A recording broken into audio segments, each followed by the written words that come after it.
내가 군인이야? 내 놈 같은 정신 상태로 어딜 가서 특전사라고 명함이나 내밀 수 있겠어. 한여름의 태양이 아스팔트 위에서 아지랑이를 피워 올리는 오후. 대한민국 최정계 특수전사령부 예하부대의 면회실 앞은 살얼음판처럼 차가웠다. 황 중사의 고함 소리가 고요한 막사 주변의 공기를 찢어발겼다. 그의 목소리는 단순한 질책이 아니었다. 그것은 듣는 이의 뼛속까지 파고드는 모욕과 날선 경멸로 가득 차 있었다. 그의 분노 앞에 서 있는 박준호 이병은 입술을 굳게 깨문 채 미동도 하지 않았다. 온몸이 땀으로 젖은 전투복은 살갗에 불쾌하게 달라붙었고 등줄기를 타고 흐르는 땀방울이 따끔거렸다. 그의 앞에는 흙먼지가 잔뜩 묻은 군화코가 보였다. 황 중사는 만족스럽지 않다는 듯 연신 혀를 차며 준호의 주위를 빙빙 돌았다. 그의 그림자가 준호의 머리 위를 어지럽게 덮쳤다 사라지기를 반복했다. 주변을 지나가던 다른 병사들은 차마 고개를 들지 못하고 못 본 척 빠른 걸음으로 자리를 피했다. 대답 안 해. 이 새끼가 군기가 빠져서 이제는 상급자 말도 개똥으로 듣겠다 이거지. 오늘 네가 맡은 구역 청소 상태가 왜 그 모양이야? 내가 어제 뭐라고 했어. 먼지 한 톨도 용납 못한다고 했을 텐데. 황 중사의 손가락이 거의 준호의 콧잔등에 닿을 듯이 삿대질을 해댔다. 그의 입에서는 퀴퀴한 담배 냄새와 점심으로 먹은 음식물 냄새가 섞여 나와 역겨움을 더했다. 박준호는 차마 고개를 들 수 없었다. 변명할 말이 없었던 것은 아니었다. 오늘 아침 갑작스러운 장비 점검 지시가 내려왔고 모든 인원이 창고 정리 작업에 투입되었다. 청소 구역을 돌아볼 시간은 물리적으로 불가능했다. 하지만 군대라는 조직, 특히 상명하복이 생명과도 같은 특전사에서 그런 변명은 통하지 않는다는 것을 그는 잘 알고 있었다. 그것은 그저 말대꾸이자 학명으로 비칠 뿐이었다. 죄송합니다. 준호는 간신히 목소리를 쥐어짰다. 그의 목소리는 갈라지고 쉬어 있었다. 며칠째 계속되는 부당한 괴롭힘과 육체적 피로가 그의 몸과 마음을 한계까지 몰아붙이고 있었다. 그는 그저 이 지옥 같은 순간이 빨리 지나가기만을 바랄 뿐이었다. 하지만 황 중사는 그의 바람을 들어줄 생각이 전혀 없어 보였다. 오히려 그의 사과는 더 큰 분노의 불쏘시개가 되었다. 죄송하면 다야 네가 지금 내 멋대로 일 처리해놓고 죄송하다는 말 한마디로 퉁치려는 거냐. 넌 네가 맡은 임무의 무게를 전혀 모르고 있어. 우리가 왜 목숨 걸고 훈련하는지, 왜 작은 실수 하나가 부대 전체의 명예를 실추시키는지. 네, 그 머리로는 이해가 안 되나. 황 중사는 준호의 가슴팍을 손가락으로 세게 쿡 찔렀다. 준호는 비틀거렸지만 억지로 균형을 잡고 다시 차렷 자세를 유지했다. 바로 그때였다. 위병소 방향에서 한 여성이 조용히 걸어 들어오고 있었다. 그녀는 평범한 흰색 티셔츠에 달아빠진 청바지를 입고 있었고 얼굴에는 화장기 하나 없었다. 머리는 아무렇게나 질끈 묶은 상태였고 어깨에는 낡은 에코백 하나만 달랑 메고 있었다. 그녀의 모습은 주말에 동생이나 남자친구를 면회해온 수많은 방문객과 전혀 다를 바가 없었다. 어쩌면 그들보다도 더 수수하고 평범해 보였다. 그녀의 이름은 박서연, 박준호 이병의 유일한 혈육이자 친누나였다. 그녀는 멀리서부터 동생이 누군가에게 험한 질책을 당하고 있는 모습을 보았다. 그녀의 발걸음이 순간 멈칫했다. 날카로운 눈이 상황을 빠르게 훑었다. 한 명의 중사가 자신의 동생을 일방적으로 몰아쓰고 있었고 주변의 다른 병사들은 방관하고 있었다. 서연의 미간이 미세하게 좁혀졌지만 그녀의 표정은 이내 평온함을 되찾았다. 그녀는 다시 발걸음을 옮겼다. 그녀의 걸음걸이는 조용했지만 망설임이 없었다.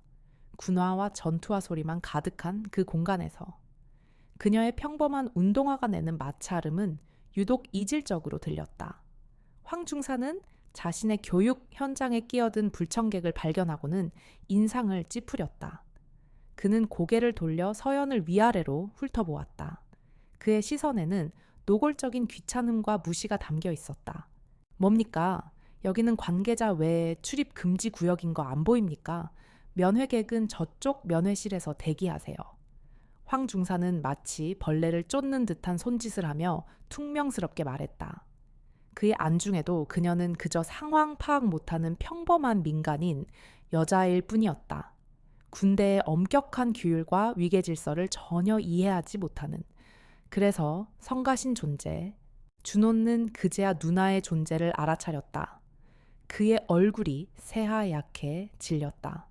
세상에서 가장 보여주고 싶지 않은 모습을, 가장 보여주기 싫었던 사람에게 들키고 만 것이다.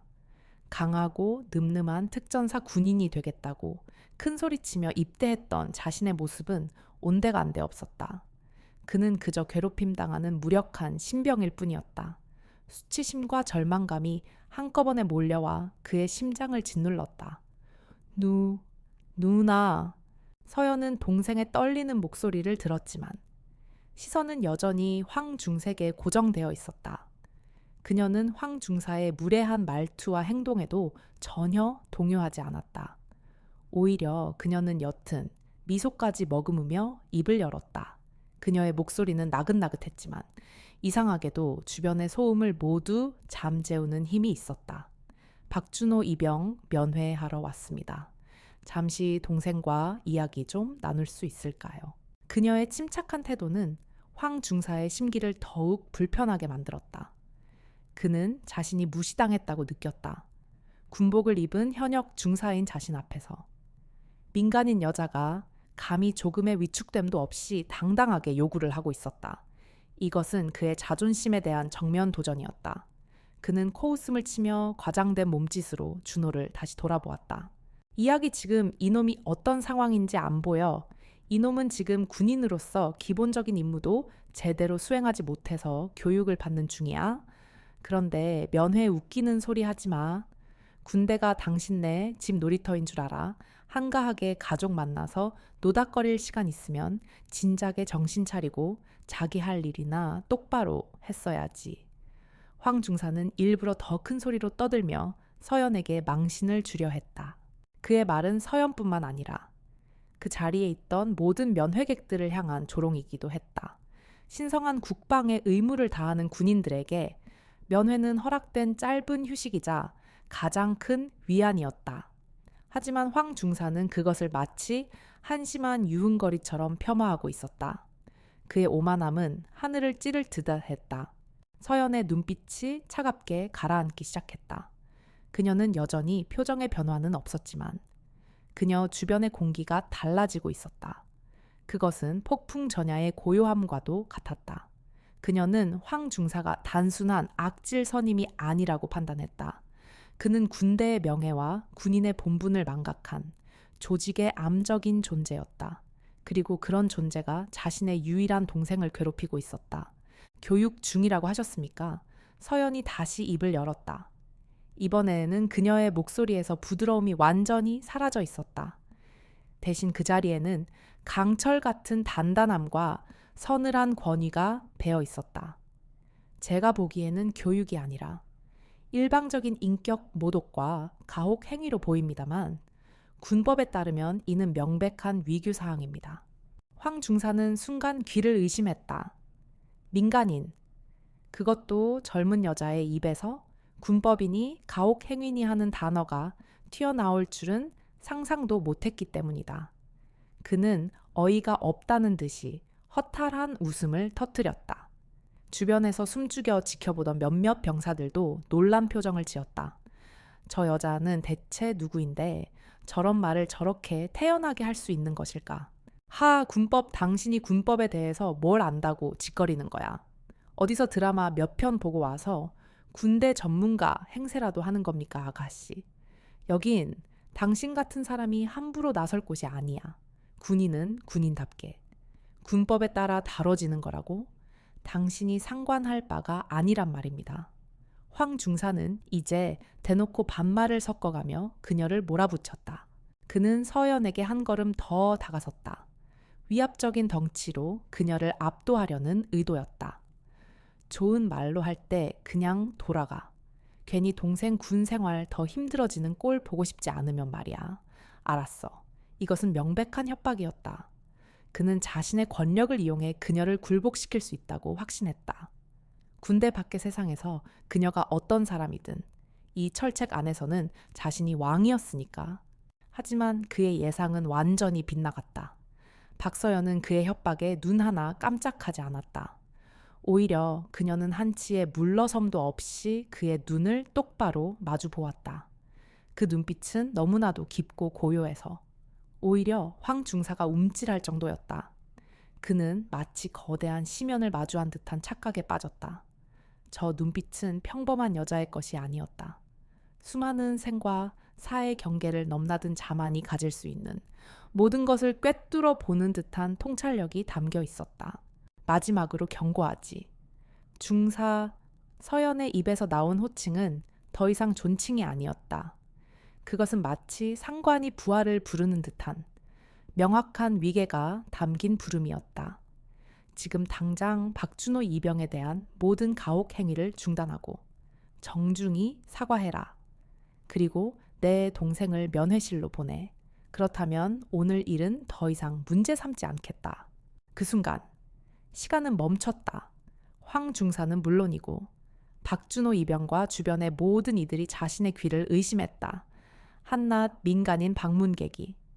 그것도 젊은 여자가 특전사의 현역 중색에 경고를 하고 명령을 내리고 있었다.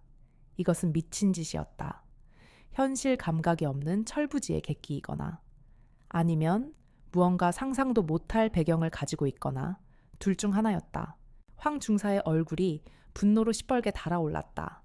이성은 마비되었고 남은 것은 오직 폭력적인 충동뿐이었다. 그는 이 건방진 여자를 힘으로 제압해서 이곳이 어떤 곳인지 자신이 어떤 사람인지 똑똑히 가르쳐줘야겠다고 결심했다. 그는 자신의 행동이 어떤 끔찍한 결과를 불러올지 전혀 상상하지 못한 채 서연을 향해 거칠게 손을 뻗었다. 이 미친 여자가 진짜 보자 하니까 그의 손이 서연의 어깨에 닿기 직전 아무도 예상치 못한 일이 벌어졌다. 서연은 그저 가만히 서 있는 것처럼 보였다. 하지만 그녀의 몸은 이미 반응하고 있었다. 그녀는 황 중사의 손목을 향해 손을 뻗는 대신 아주 미세하게 몸을 틀었다. 그것은 마치 잘 짜인 춤의 한 동작처럼 우아하고 절제된 움직임이었다. 황 중사는 분명 그녀를 잡으려 했지만 그의 손은 허공을 갈랐다.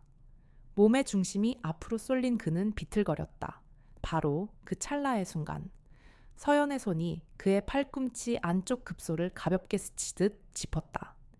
강한 힘이 실린 것도 아니었다. 하지만 황 중사는 마치 전기에 감전된 것처럼 팔 전체에 힘이 빠져나가는 것을 느꼈다. 억 하는 비명과 함께 그의 팔이 축 늘어졌다. 상황은 여기서 끝나지 않았다. 서연은 그가 중심을 잡고 다시 자세를 가다듬을 시간조차 주지 않았다. 그녀는 몸을 회전시키며 그의 등 뒤로 순식간에 파고들었다. 그리고는 그의 다른 쪽 팔을 잡아 그의 등 뒤로 꺾어 올렸다. 동작은 물 흐르듯 자연스러웠고 단 1초의 망설임이나 불필요한 움직임도 없었다. 완벽한 제압술이었다. 크악, 뭐야? 이거 놔. 황 중사는 평생 처음 느껴보는 극심한 고통과 당혹감의 비명을 질렀다. 그는 건장한 체격의 특전사 중사였다. 웬만한 남자 서너 명은 거뜬히 상대할 수 있다는 자신감이 있었다. 그런데 지금 그는 연약해 보이는 여자에게 단 2번의 움직임만으로 완전히 제압당해 있었다. 팔 관절이 부서질 듯한 고통에 그는 저항할 엄두조차 내지 못했다. 면회실 앞에 모든 소음이 사라졌다. 모두가 숨을 죽인 채 눈앞에 비현실적인 광경을 바라보고 있었다. 박준호는 입을 벌린 채 아무 말도 하지 못했다. 그는 자신의 누나가 싸움을 잘한다는 것은 어렴풋이 알고 있었다. 하지만 이 정도일 줄은 꿈에도 몰랐다. 이것은 동네 불량배를 혼내주는 수준이 아니었다. 그녀의 움직임 하나하나는 수만 번의 반복 훈련을 통해 완성된 살상 기술 그 자체였다. 서연은 고통스러워하는 황 중사의 귓가에 얼음처럼 차가운 목소리로 속삭였다. 중사, 자네는 3가지 실수를 했어. 첫째, 군인의 본분을 잊고 부하를 괴롭혔다. 둘째, 민간인을 상대로 협박하고 폭력을 사용하려 했다. 그리고 마지막 셋째, 그녀는 잠시 말을 멈추고 황 중사의 팔을 조금 더 비틀었다. 그의 입에서 고통스러운 신음이 터져 나왔다. 자네가 감히 누구를 건드렸는지 전혀 몰랐다는 점이다. 그녀의 말은 사형 선고처럼 들렸다. 그 순간 준호는 깨달았다. 자신의 누나는 그저 평범한 회사원이 아니었다. 그녀의 몸에 밴 움직임, 말투, 그리고 상대를 압도하는 카리스마는 결코 평범한 삶을 통해 얻을 수 있는 것이 아니었다. 어릴 적부터 유독 강인하고 절제력이 강했던 누나의 모습들이 주마등처럼 스쳐 지나갔다. 늘 자신을 지켜주던 든든한 울타리였지만 그 울타리가 무엇으로 만들어졌는지는 한 번도 제대로 생각해 본 적이 없었다. 바로 그때 멀리서 다급한 발소리와 함께 고함 소리가 들려왔다. 거기 무슨 소란이야? 당장 멈추지 못해. 상황을 보고받은 당직 사관과 몇 명의 병사들이 헐레벌떡 달려오고 있었다. 그들은 한 여성이 중사를 제압하고 있는 충격적인 광경을 보고는 그대로 굳어버렸다. 당직 사관은 상황 파악을 제대로 하지 못한 채 일단 서연을 향해 소리쳤다. 당신 뭐야? 당장 그 손 놓지 못해? 여긴 군사시설이야. 당신을 현행범으로 체포하겠어. 서연은 천천히 고개를 돌려 그들을 바라보았다. 그녀의 눈빛에는 그 어떤 동요도 두려움도 없었다. 오히려 그녀는 한심하다는 듯한 표정을 지었다. 그녀는 제압하고 있던 황 중사를 가볍게 밀쳐냈다. 황 중사는 바닥에 맥없이 고꾸라졌다. 그는 팔을 붙잡고 고통스러워하며 증오와 공포가 뒤섞인 눈으로 서연을 노려보았다. 서연은 흐트러진 자신의 옷매무새를 가다듬었다. 그리고는 자신의 낡은 에코백 안으로 손을 집어넣었다. 달려온 병사들은 그녀가 무기라도 꺼내는 줄 알고 긴장했다. 하지만 그녀가 꺼낸 것은 무기가 아니었다. 그것은 작고 네모난 가죽으로 된 지갑 형태의 물건이었다. 그녀는 그것을 천천히 열어 당직 사관의 눈앞에 보여주었다. 석양이 지는 햇빛을 받아 그 안에 있는 무언가가 번쩍하고 빛났다. 당직 사관은 무심코 그것을 들여다보다가 자신의 눈을 비볐다. 그는 잘못 본 것이라고 생각했다. 하지만 아니었다. 선명한 은색 별 2개, 그리고 그 아래에 쓰인 이름과 직책. 대한민국 육군소장 박서연. 당직 사관의 얼굴에서 핏기가 사라졌다. 그의 동공이 공포로 확장되었고 다리가 풀려 하마터면 주저앉을 뻔했다. 그는 거의 반사적으로 허리를 꼿꼿이 세우고 있는 힘껏 발을 굴러 경례를 붙였다. 그의 목소리는 염소처럼 떨리고 있었다. 충성 장군님께 대하여 경례부대 차렷. 그의 외침은 단순한 구호가 아니었다. 그것은 이 모든 비현실적인 상황을 정리하는 거역할 수 없는 진실의 선포였다. 장군. 그 단어 하나가 천둥처럼 면회구역 전체에 울려 퍼졌다. 황 중사는 고통도 잊은 채 멍하니 그 장면을 바라보았다. 박준호는 자신의 누나와 그녀의 신분증을 번갈아 보며 현실감을 완전히 잃어버렸다. 자신이 매일같이 무시하고 괴롭히던 박준호 이병의 누나가 고작 민간인 여자라고 얕보며 폭력을 휘두르려 했던 저 여인이 대한민국 국군을 지휘하는 별, 장군이었던 것이다. 거대한 폭풍이 이제 막 부대의 심장부를 향해 상륙하고 있었다. 장군! 그 한마디는 그 자리에 있던 모든 이들의 뇌리에 박힌 쐐기와도 같았다. 시간은 얼어붙었고 공기는 납처럼 무거워졌다. 당직 사관의 쩌렁쩌렁한 경례 구호가 메아리 쳤지만 아무도 쉽사리 움직이지 못했다. 그들은 눈앞의 현실을 받아들일 수 없었다. 방금 전까지 자신들이 그저 평범한 민간인 여성으로 취급했던 존재가 이 부대의 최상급 지휘관들조차 감히 고개조차 들지 못할 하늘 같은 존재였다는 사실을 바닥에 주저앉아 있던 황 중사는 완전히 넋이 나간 상태였다. 그의 눈은 초점을 잃고 허공을 헤맸다. 고통스러웠던 팔의 감각마저 아득해졌다. 그의 머릿속에서는 장군이라는 단어와 방금 전 자신이 내뱉었던 온갖 모욕적인 언사들이 뒤섞여 폭발하고 있었다. 여자가 뭘 안다고? 아가씨, 미친 여자. 그 단어 하나하나가 이제는 날카로운 비수가 되어 그의 심장을 후벼 팠다. 그는 자신의 군 생활이, 아니 인생이 끝장났음을 직감했다. 박준호 이병은 그 자리에 못 박힌 듯 서 있었다. 그의 시선은 누나, 박서연 소장의 얼굴과 그녀가 들고 있는 신분증 사이를 미친 듯이 오갔다. 소장, 별 2개. 그것은 일개 이등병인 그로서는 상상조차 할 수 없는 계급이었다. 군 생활 내내 한번 마주칠까 말까 한 그야말로 전설 속의 존재. 그런데 그 존재가 자신의 친누나였다니. 어릴 적부터 유독 강하고 듬직했지만 때로는 평범한 회사원이라며 웃어넘기던 누나의 모습 뒤에 이런 엄청난 비밀이 숨겨져 있었을 줄이야. 그제야 모든 조각이 맞춰지는 듯했다. 누나가 가끔씩 장기 출장이라며 며칠씩 집을 비웠던 일. 군대에 대해 물어보면 항상 원론적인 대답만 해주던 모습. 그리고 방금 전 특전사 중사를 단숨에 제압했던 그 비현실적인 움직임까지. 그것은 평범한 삶 속에서 나올 수 있는 것이 아니었다. 그것은 혹독한 훈련과 실전 경험이 만들어낸 군인 중의 군인만이 가질 수 있는 모습이었다. 서연은 자신을 향해 쏟아지는 수십 개의 경악, 어린 시선들을 아무렇지 않게 받아내며 천천히 신분증을 다시 에코백에 넣었다. 그녀의 행동에는 조금의 과시나 흥분도 없었다. 마치 당연한 일을 했을 뿐이라는 듯 담담했다. 그녀는 떨고 있는 당직 사관을 향해 고개를 돌렸다. 그녀의 목소리는 차가웠지만 이상할 정도로 안정적이었다. 책임자를 부르게.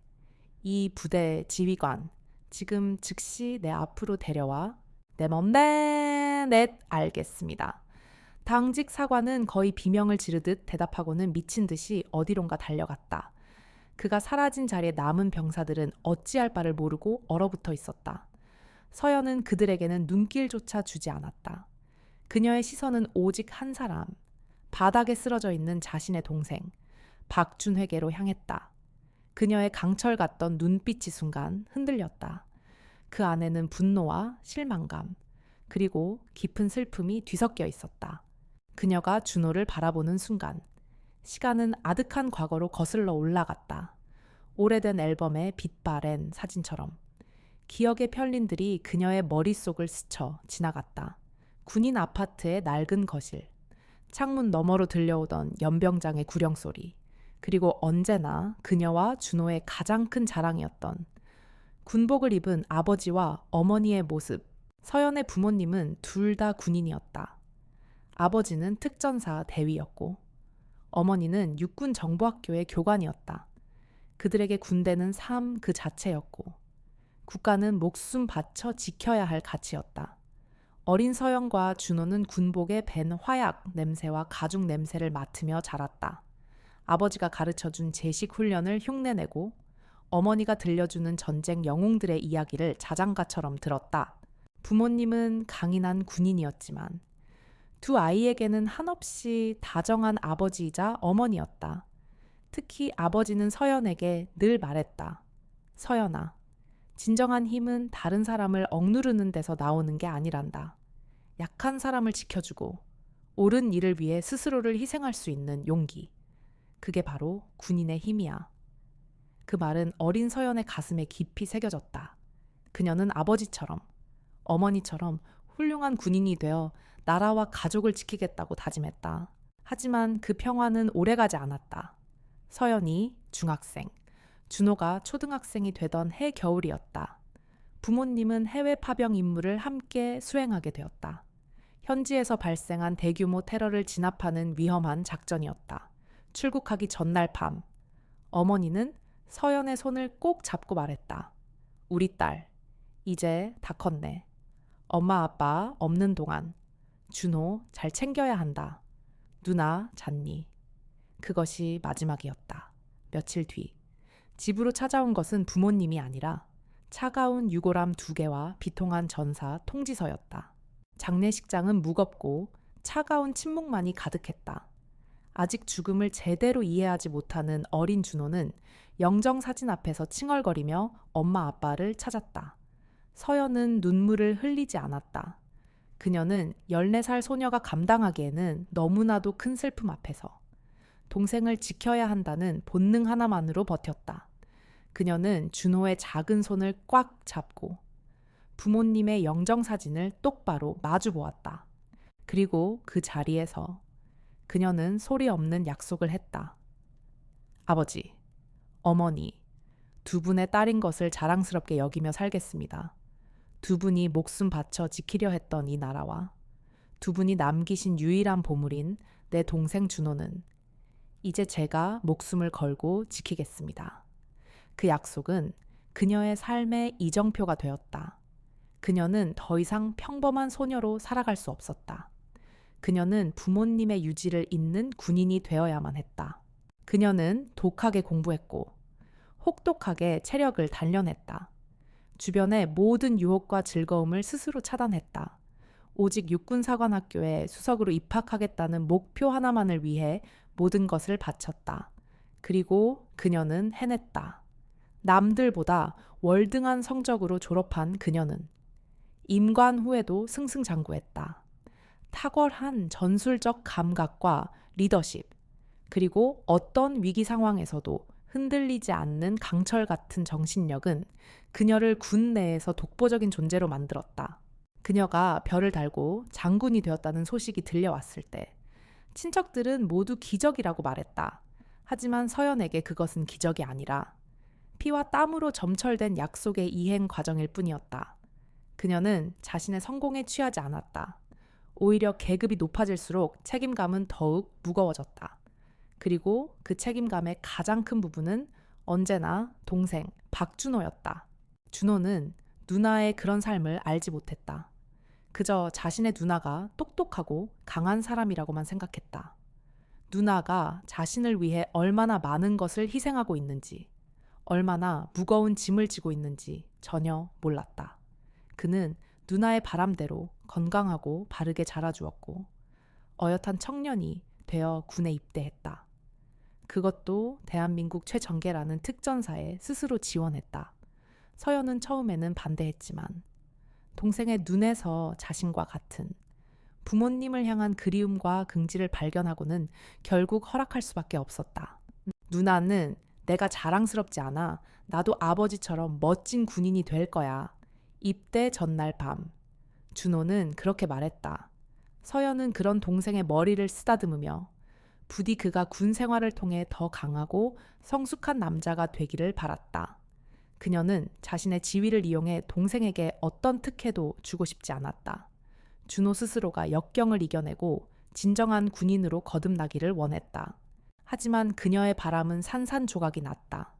그녀는 동생이 자대 배치를 받은 후부터 무언가 이상하다는 것을 느끼고 있었다. 전화 통화 속 동생의 목소리는 점점 활기를 잃어갔고 휴가를 나와서도 예전처럼 밝게 웃지 않았다. 무언가 힘든 일이 있냐고 물어도 준호는 그저 군 생활이 다 그렇다며 애써 괜찮은 척할 뿐이었다. 서연은 걱정이 되었지만 섣불리 개입해서 동생의 자존심을 상하게 하고 싶지 않았다.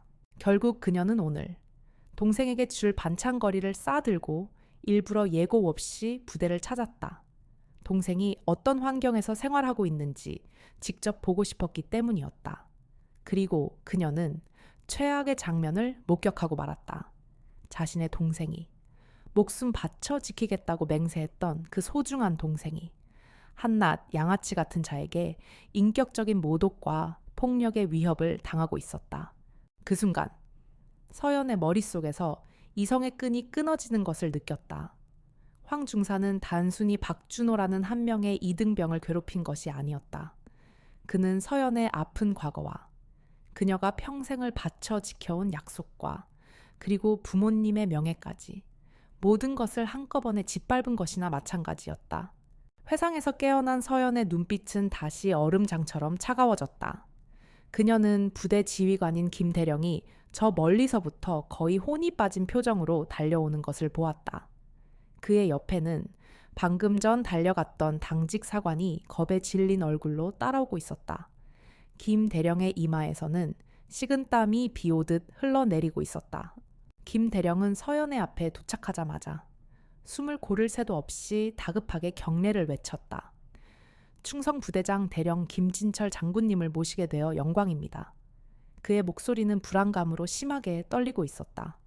그는 속으로 수만 가지 생각을 했다. 대체 왜 최연소 여성 장군이자 군 내에서 가장 강직하고 무섭기로 소문난 박서연 소장이 예고도 없이 자신의 부대에 나타난 것일까? 그리고 왜 하필이면 저 황 중사와 엮여 있는 것일까? 서연은 김 대령의 경례를 가볍게 목례로 받았다. 그녀의 시선은 김 대령의 얼굴에 잠시 머물렀다가 바닥에 쓰러져 있는 황 중사와 겁에 질린 박준회계로 옮겨갔다. 그녀는 어떤 설명도 질문도 하지 않았다. 그저 차가운 침묵으로 그들을 압도할 뿐이었다. 그 침묵은 천마디의 질책보다도 더 무서웠다. 김 대령은 죽을 맛이었다. 그는 이 끔찍한 침묵을 깨기 위해 무슨 말이라도 해야 했다. 장군님, 어쩐 일로 저희 부대까지 왕림하셨습니까? 미리 연락을 주셨더라면 제대로 격식을 갖춰 모셨을 텐데 말입니다. 그는 애써 미소를 지어 보였지만 입술이 파르르 떨리는 것까지는 막을 수 없었다. 그때 서연이 드디어 입을 열었다. 그녀의 목소리는 조용했지만 그 안에 담긴 분노는 활화산처럼 뜨거웠다.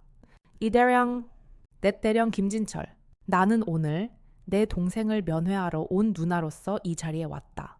군복을 입은 장군으로서가 아니라 하지만 그대와 그대의 부하들은 일개 민간인 방문객에게 군대의 명예에 똥칠을 하는 짓을 보여주었어.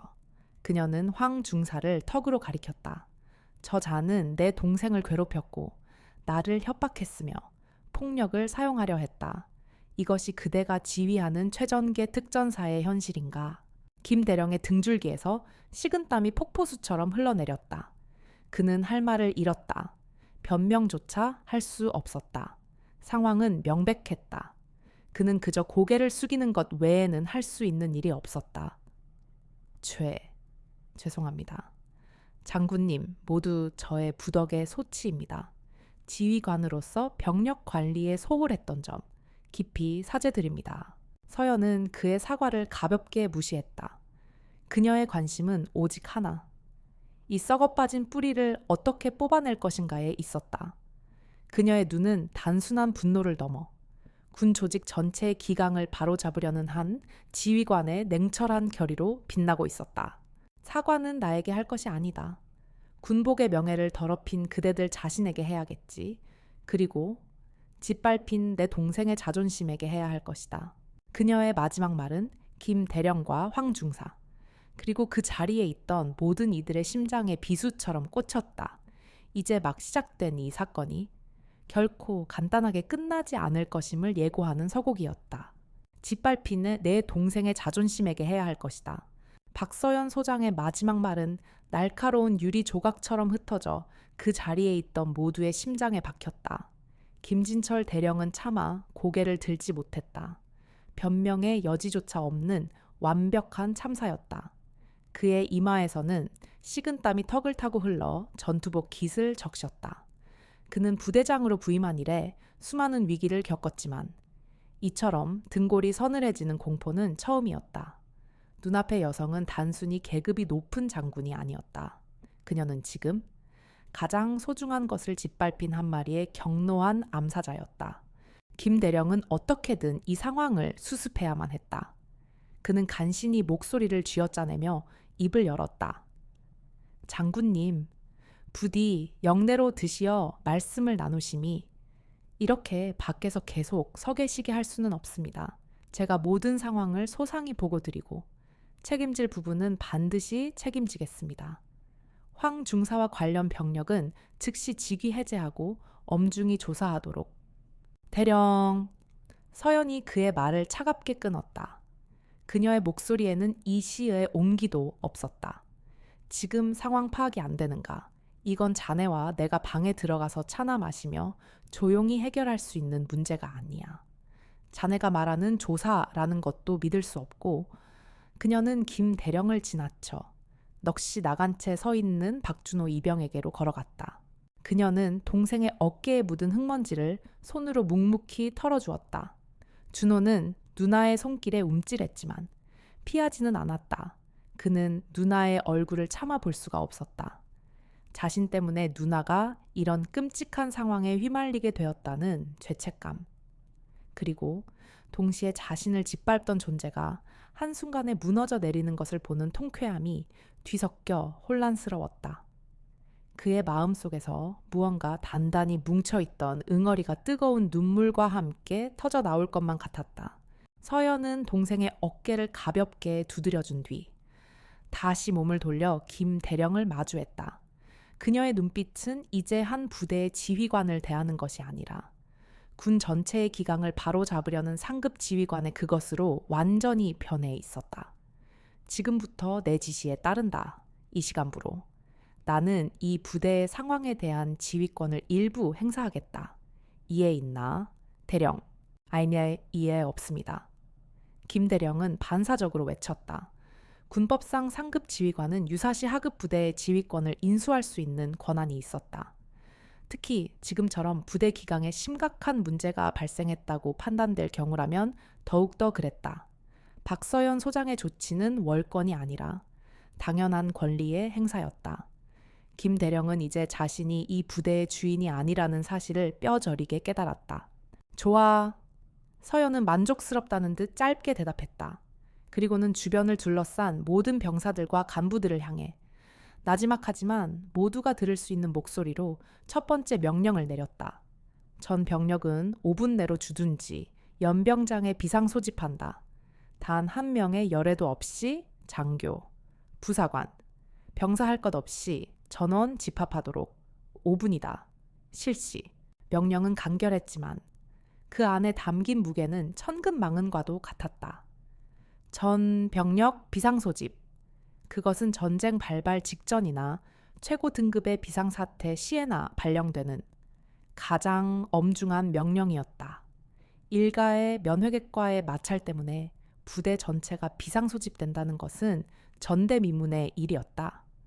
그 자리에 있던 모두가 자신의 귀를 의심했지만 감히 누구 하나 토를 달지 못했다. 박서연 소장의 눈빛은 그녀의 명령이 농담이 아님을 분명히 말해주고 있었다.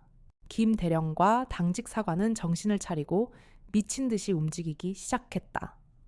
뭐 하고 있어? 당장 전파해. 전 부대 비상소집이다. 사이렌 울려 그들의 고함과 함께 부대 전체의 비상경보 사이렌이 요란하게 울려 퍼지기 시작했다. 평화롭던 주말 오후의 막사는 순식간에 아수라장으로 변했다. 휴식을 취하던 병사들, 행정 업무를 보던 간부들, 모두가 무슨 일이 벌어졌는지도 모른 채 허둥지둥 전투복을 챙겨 입고 연병장으로 뛰쳐나왔다. 부대 전체가 거대한 벌집을 쑤셔놓은 듯 혼란에 빠졌다. 여기저기서 고함 소리와 군화 소리가 뒤섞였다. 무슨 일이야? 실제 상황이야? 몰라. 일단 뛰고 봐. 병사들은 서로에게 물으며 불안한 표정으로 연병장을 향해 달렸다. 그들은 영문도 모른 채 거대한 폭풍의 눈 속으로 스스로 뛰어들고 있었다. 서연은 그 모든 혼란을 미동도 없이 지켜보고 있었다. 그녀는 마치 이 모든 상황을 아주 오래전부터 계획했던 것처럼 침착했다. 그녀는 자신의 행동이 어떤 파장을 불러올지 정확히 알고 있었다. 이것은 단순한 감정적 대응이 아니었다. 썩은 환부를 도려내기 위한 차갑고 정교한 외과 수술의 시작이었다.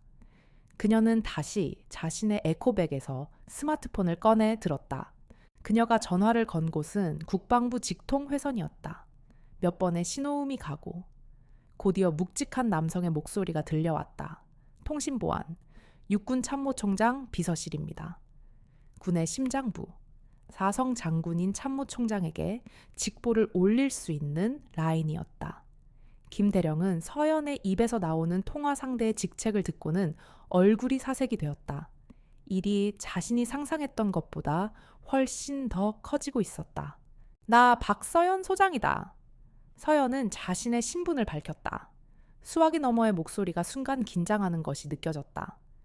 지금 특수전사령부 예하 555 부대 현장에 나와 있다. 부대 시찰 중 심각한 수준의 병력 관리 문제와 기강회의 실태를 확인했다. 하극상, 가혹 행위, 그리고 민간인에 대한 협박 및 폭행 시도까지.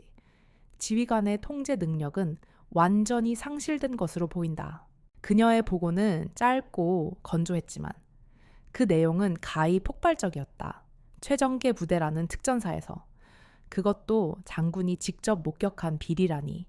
이것은 국방부를 뒤집어 놓을 만한 대형 스캔들이었다. 따라서 총장님께 직권으로 보고 드리는 바이다. 즉시 합동참모본부 직속의 특별감찰팀을 구성하여 본 부대에 파견해 주시기 바란다. 한 점 의혹도 없이 처음부터 끝까지 모든 것을 철저히 조사해야겠다. 부대장 김진철 대령은 금일부로 직무 정지시키고 감찰 대기 조치한다. 수화기 너머에서는 짧은 침묵이 흘렀다. 박서연 소장의 보고가 가진 무게를 가늠하는 듯한 침묵이었다. 곧이어 비서실장의 목소리가 들려왔다. 알겠습니다. 장군님, 즉시 총장님께 보고 드리고 지시하신 대로 조치하겠습니다. 현장 통제는 장군님께서 계속 맡아주시길 바랍니다. 알았다. 서연은 짧게 대답하고는 전화를 끊었다. 통화가 끝나는 순간 김진철 대령은 온몸의 힘이 빠져나가는 것을 느끼며 휘청거렸다. 직무 정지. 그것은 사실상의 해임 통보나 다름없었다. 자신의 군 생활이, 평생을 바쳐 쌓아 올린 명예가 한낱 중사놈의 어리석은 행동 하나 때문에 이렇게 허무하게 끝장나고 말았다. 그는 황 중사를 죽일 듯이 노려보았지만 이미 엎질러진 물이었다. 5분이 채 지나지 않아 연병장에는 수백 명의 병사들이 빽빽하게 도열했다. 그들은 갑작스러운 비상소집에 불안해하면서도 한편으로는 무슨 일이 벌어졌는지에 대한 호기심으로 술렁이고 있었다. 그들의 시선은 모두 연병장 단상 앞으로 쏠렸다. 그곳에는 부대장인 김진철 대령과 간부들, 그리고 생전 처음 보는 민간인 복장의 한 여성이 서 있었다. 병사들은 웅성거리기 시작했다. 저 여자는 누구야? 왜 부대장님이 저 여자 앞에서 쩔쩔매고 계시지? 무슨 일인데 부대 전체가 집합한 거야. 그들의 궁금증은 곧 풀렸다. 단상 위로 올라선 김진철 대령이 떨리는 목소리로 마이크를 잡고 입을 열었기 때문이다. 주목 전 부대원은 주목하라. 그의 목소리는 평소의 위엄을 완전히 잃고 겁에 질린 채 갈라져 나왔다. 지금부터 상급 지휘관이신 박서연 소장님의 지시가 있겠다. 모두 경의를 표하도록 소장님께 대하여 경례 소장님. 그 단어가 연병장에 울려 퍼지는 순간 수백 명의 병사들은 집단적인 충격에 빠졌다. 저 평범해 보이는 자신들의 누나나 여동생 뻘로밖에 보이지 않는 여성이 별 2개를 단 장군이라고 그들은 자신의 귀를 의심했지만 김 대령의 다음 행동은 그것이 사실임을 증명했다. 그는 단상 아래에 서 있는 서연을 향해 자신의 군 생활 전체를 건 듯한 우렁찬 목소리로 경례를 외쳤다. 서연은 그들의 경례를 받으며 천천히 단상 위로 걸어 올라갔다. 그녀의 발걸음 소리가 연병장 전체에 울려 퍼지는 듯했다. 그녀는 마이크 앞에 섰다. 이제 그녀의 앞에는 한 부대의 운명이 놓여 있었다. 수백 개의 눈동자가 오직 그녀 하나만을 바라보고 있었다. 그 눈빛 속에는 경악, 불신, 공포, 그리고 일말의 기대감이 뒤섞여 있었다. 그녀는 잠시 아무 말 없이 연병장을 둘러보았다. 마치 한 명 한 명의 얼굴을 모두 기억하려는 듯이. 그리고는 이윽고 차갑고도 강렬한 목소리로 입을 열었다. 그녀의 첫마디는 이 부대에 내려진 사형 선고나 다름없었다. 나는 오늘 여러분의 군인으로서의 자부심이 어떻게 죽어가는지를 목격했다. 나는 오늘 여러분의 군인으로서의 자부심이 어떻게 죽어가는지를 목격했다. 박서연 소장의 목소리는 마이크를 통해 증폭되어 광활한 연병장을 가득 메우고 수백 명의 군인들의 고막을 때렸다. 그 목소리는 얼음처럼 차가웠지만 그 안에는 꺼지지 않는 불꽃, 즉 배신당한 신뢰에 대한 분노가 타오르고 있었다. 연병장은 완벽한 침묵에 휩싸였다. 방금 전까지 웅성거리던 병사들은 모두 입을 다물고 숨을 죽였다. 그들은 자신들이 무언가 엄청난 역사의 현장 한가운데에 서 있음을 직감했다. 서연은 잠시 말을 멈추고 도열한 병사들의 얼굴을 하나하나 훑어보았다. 그들의 눈에는 혼란과 불안, 그리고 희미한 호기심이 어려 있었다. 그녀는 다시 입을 열었다. 이번에는 그녀의 목소리에 깊은 슬픔이 묻어났다. 여러분은 대한민국 육군, 그 중에서도 최정계라 불리는 특전사의 일원이다. 여러분이 쓰고 있는 검은 베레모는 단순한 모자가 아니다. 그것은 국가가 여러분에게 부여한 무한한 신뢰이자 국민의 생명과 재산을 지키겠다는 신성한 맹세의 상징이다. 그녀는 연병장 단상 끝으로 천천히 걸어갔다. 그녀의 시선은 병사들의 가장 뒷줄까지 꿰뚫는 듯했다. 나는 여러분의 부모님 세대와 같은 군인이었다. 우리는 군복을 입는다는 것을, 내 모든 것을 조국에 바친다는 의미로 받아들였다. 전우의 등은 내 목숨을 맡길 수 있는 가장 든든한 방패였고, 상급자의 명령은 때로는 비정했지만 그 안에는 부하를 살리려는 고뇌가 담겨 있다고 믿었다. 그것이 내가 배운 군대고 내가 믿었던 군인의 명예였다. 말을 마친 그녀는 다시 마이크 앞으로 돌아왔다. 그녀의 눈빛은 다시 강철처럼 단단해져 있었다. 그런데 내가 오늘 이 부대에서 목격한 것은 무엇인가? 전우를 자신의 스트레스 해소용 장난감으로 여기는 부사관. 부하의 인격을 짓밟으며 자신의 하찮은 권력을 과시하는 졸장부. 그리고 이 모든 것을 알면서도 묵인하고 방조하며 자신의 안위만을 걱정하는 비겁한 지휘관. 이것이 여러분이 자랑스러워하는 특전사의 현실인가? 그녀의 마지막 외침은 천둥과도 같았다. 병사들은 고개를 숙였다. 감히 누구도 그녀와 눈을 마주치지 못했다. 그녀의 말은 사실이었기 때문이다. 황 중사의 가혹 행위는 부대 내에서 공공연한 비밀이었다. 많은 이들이 그에게 당했고 더 많은 이들이 그것을 외면했다. 그 침묵과 방관이 결국 오늘 이 거대한 폭풍을 불러온 것이다. 김진철 대령은 단상 아래에서 사시나무 떨듯 떨고 있었다. 서연의 말 한마디 한마디는 그의 뺨을 후려치는 채찍과도 같았다. 그는 자신이 지휘관으로서 얼마나 무능하고 무책임했는지를 통감했다. 하지만 후회하기에는 너무 늦었다. 서연은 잠시 숨을 골랐다. 그녀는 이제 이 연극의 마지막 막을 시작할 참이었다. 나는 안다. 여러분 대다수는 죄가 없다는 것을. 여러분은 그저 불의를 보고도 불의라 말할 수 없었던 나약한 개인일 뿐이었을 것이다. 침묵하면 중간이라도 간다는 이 썩어빠진 조직 문화의 희생양이었을 것이다. 하지만 오늘 나는 여러분에게 기회를 주려 한다. 침묵을 깨고 진실을 말할 기회를. 그녀는 연병장을 향해 한 걸음 더 다가섰다. 그녀의 눈빛은 그 어느 때보다 진지했다. 지금부터 내 말 잘 들어라. 이 부대에 와서 선임이나 간부로부터 부당한 대우, 가혹 행위, 인격 모독을 경험했거나 다른 전우가 당하는 것을 목격한 사람은 지금 그 자리에서 앞으로 한 걸음 나와라. 그 말이 떨어지는 순간 연병장에는 정적이 흘렀다. 병사들은 서로의 눈치만 살피며 망설였다. 누구 하나 선뜻 앞으로 나서는 사람이 없었다. 나섰다가 보복을 당할 것이라는 두려움, 괜히 튀는 행동을 하고 싶지 않다는 군중 심리가 그들의 발목을 잡고 있었다. 간부들의 얼굴에는 안도의 빛이 스쳐 지나가는 듯했다. 어쩌면 이대로 조용히 넘어갈 수도 있을 거라고. 하지만 그들의 기대는 곧 산산조각 났다. 저 멀리 가장 구석진 곳에 서 있던 한 병사가 주먹을 꽉 쥔 채 부들부들 떨더니 결심한 듯 앞으로 한 걸음 걸어 나왔다. 이등병이었다. 그의 돌출 행동에 모두의 시선이 쏠렸다. 그가 한 걸음을 내딛자 마치 댐에 작은 균열이 생긴 것과도 같았다.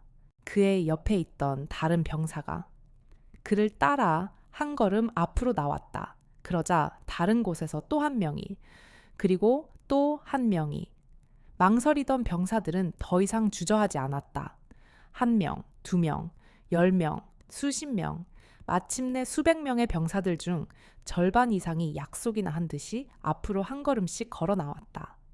그들이 내디딘 발소리는 작았지만 수백 명이 함께 내는 소리는 거대한 함성이 되어 연병장을 뒤흔들었다. 그것은 충격적인 광경이었다. 도열에 있던 반듯한 줄은 완전히 무너져 내렸다.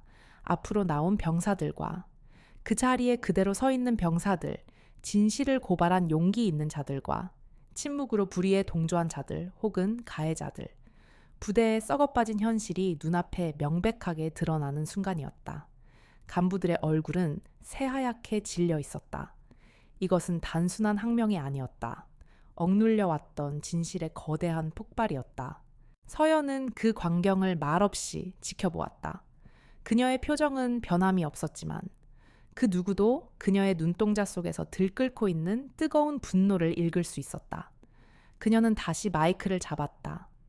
좋다. 여러분의 용기에 경의를 표한다. 여러분은 더 이상 희생양이 아니다. 여러분이야말로 이 부대를 다시 살릴 진정한 군인들이다. 그녀는 고개를 돌려 연병장 한쪽 구석, 헌병대의 호송 차량이 대기하고 있는 곳을 향해 신호를 보냈다. 곧이어 완전 무장한 헌병들이 절도 있는 동작으로 연병장으로 들어섰다. 그들의 등장은 이제부터 시작될 피해 숙청을 예고하는 저승사자의 행차와도 같았다. 지금부터 이 부대를 좀먹어 온 암적인 존재들을 제거하겠다. 서연의 목소리는 사형 집행인의 선고처럼 냉혹했다. 그녀의 손가락이 한 사람을 정확히 가리켰다. 황경석 중사. 황 중사는 자신의 이름이 불리자 마치 심장이 멎는 듯한 충격을 받았다. 그는 자신도 모르게 뒷걸음질 쳤다. 자, 잘못했습니다. 장군님, 제가 죽을 죄를 지었습니다. 한 번만 용서해 주십시오. 그는 비굴하게 빌기 시작했다. 조금 전까지만 해도 세상을 다 가진 듯이 거들먹거리던 그의 모습은 온데간데 없었다. 서연은 그의 애원을 싸늘하게 무시했다. 내 놈의 죄는 군사법정에서 물을 것이다. 내 놈은 군인의 명예에 똥칠을 했고 내 부모님이 목숨 바쳐 지킨 군복을 더럽혔다. 용서받을 자격조차 없다. 그녀는 헌병들을 향해 턱짓을 했다. 체포해. 헌병 2명이 달려들어 황 중사의 양팔을 붙잡았다. 그는 미친 듯이 발버둥 쳤지만 잘 훈련된 헌병들의 힘을 당해낼 수는 없었다. 철컥하는 소리와 함께 그의 손목에 차가운 수갑이 채워졌다. 한 헌병은 그의 전투복 가슴에 붙어있던 계급장을 거칠게 뜯어냈다. 특전사 부사관의 상징이던 검은 베레모도 벗겨져 바닥에 내동댕이 쳐졌다. 그는 이제 군인이 아니었다. 그저 한 명의 범죄자일 뿐이었다. 안 돼, 억울합니다.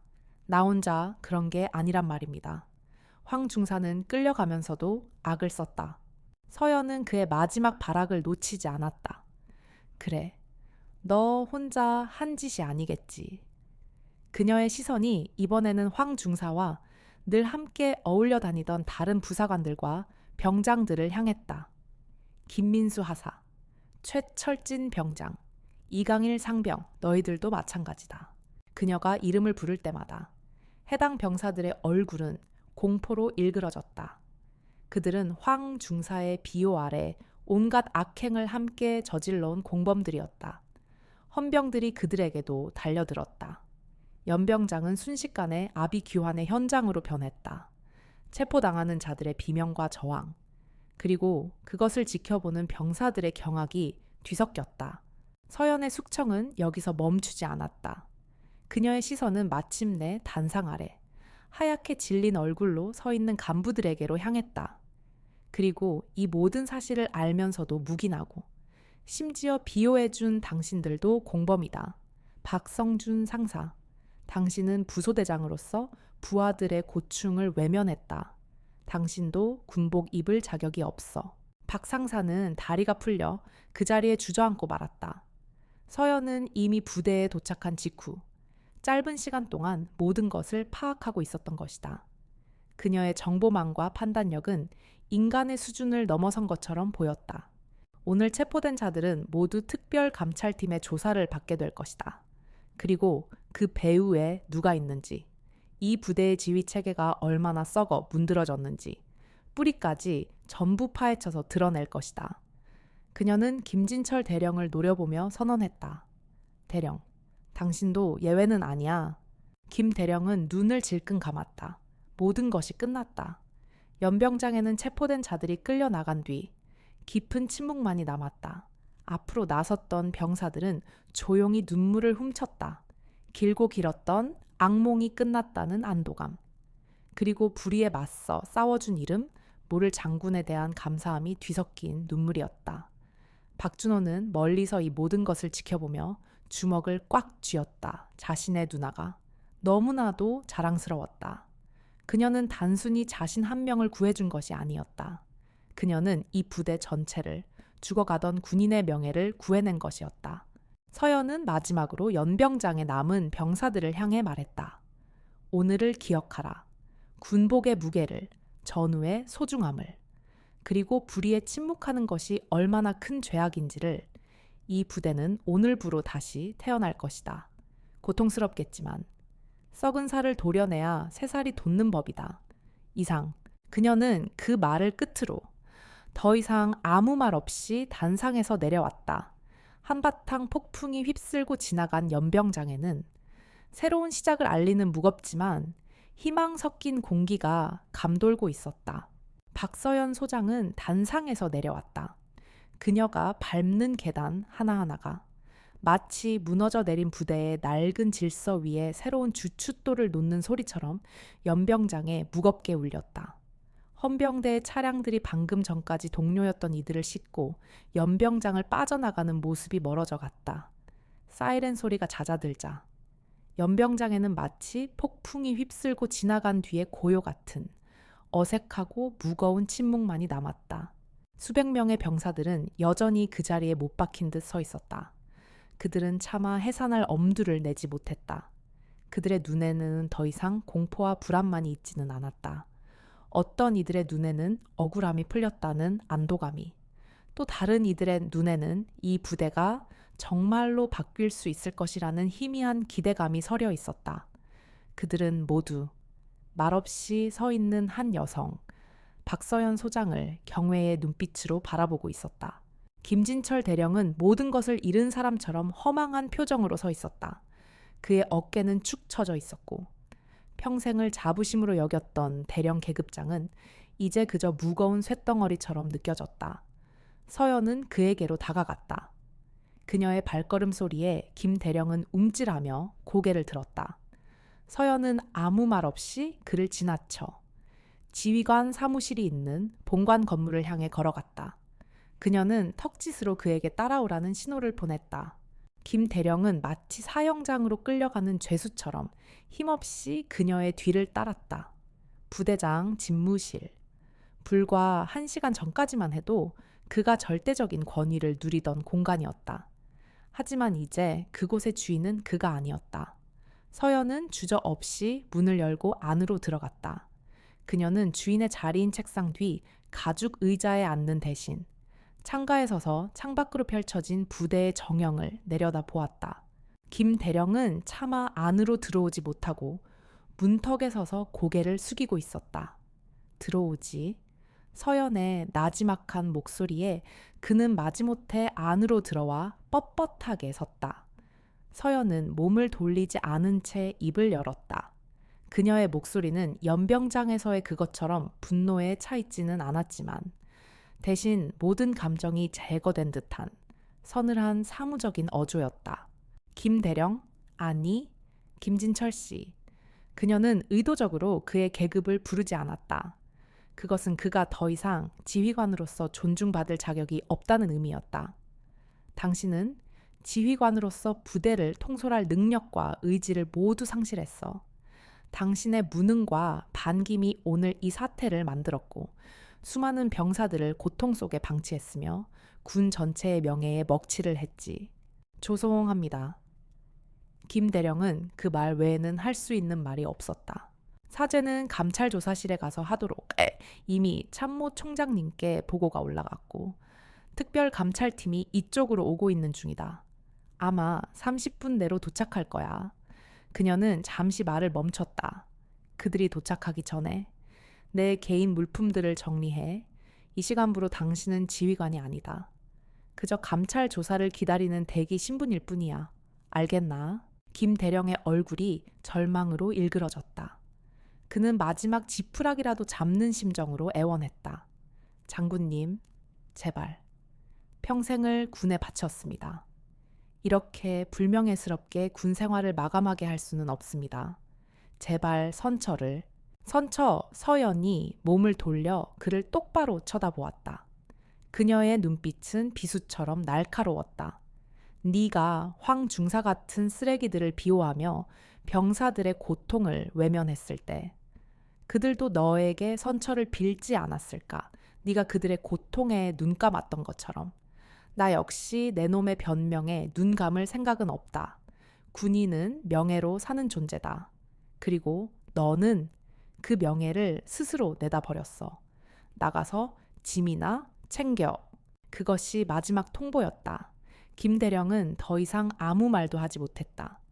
그는 비틀거리며 자신의 책상으로 다가가 서랍을 열고 개인적인 물품들을 하나둘씩 꺼내기 시작했다.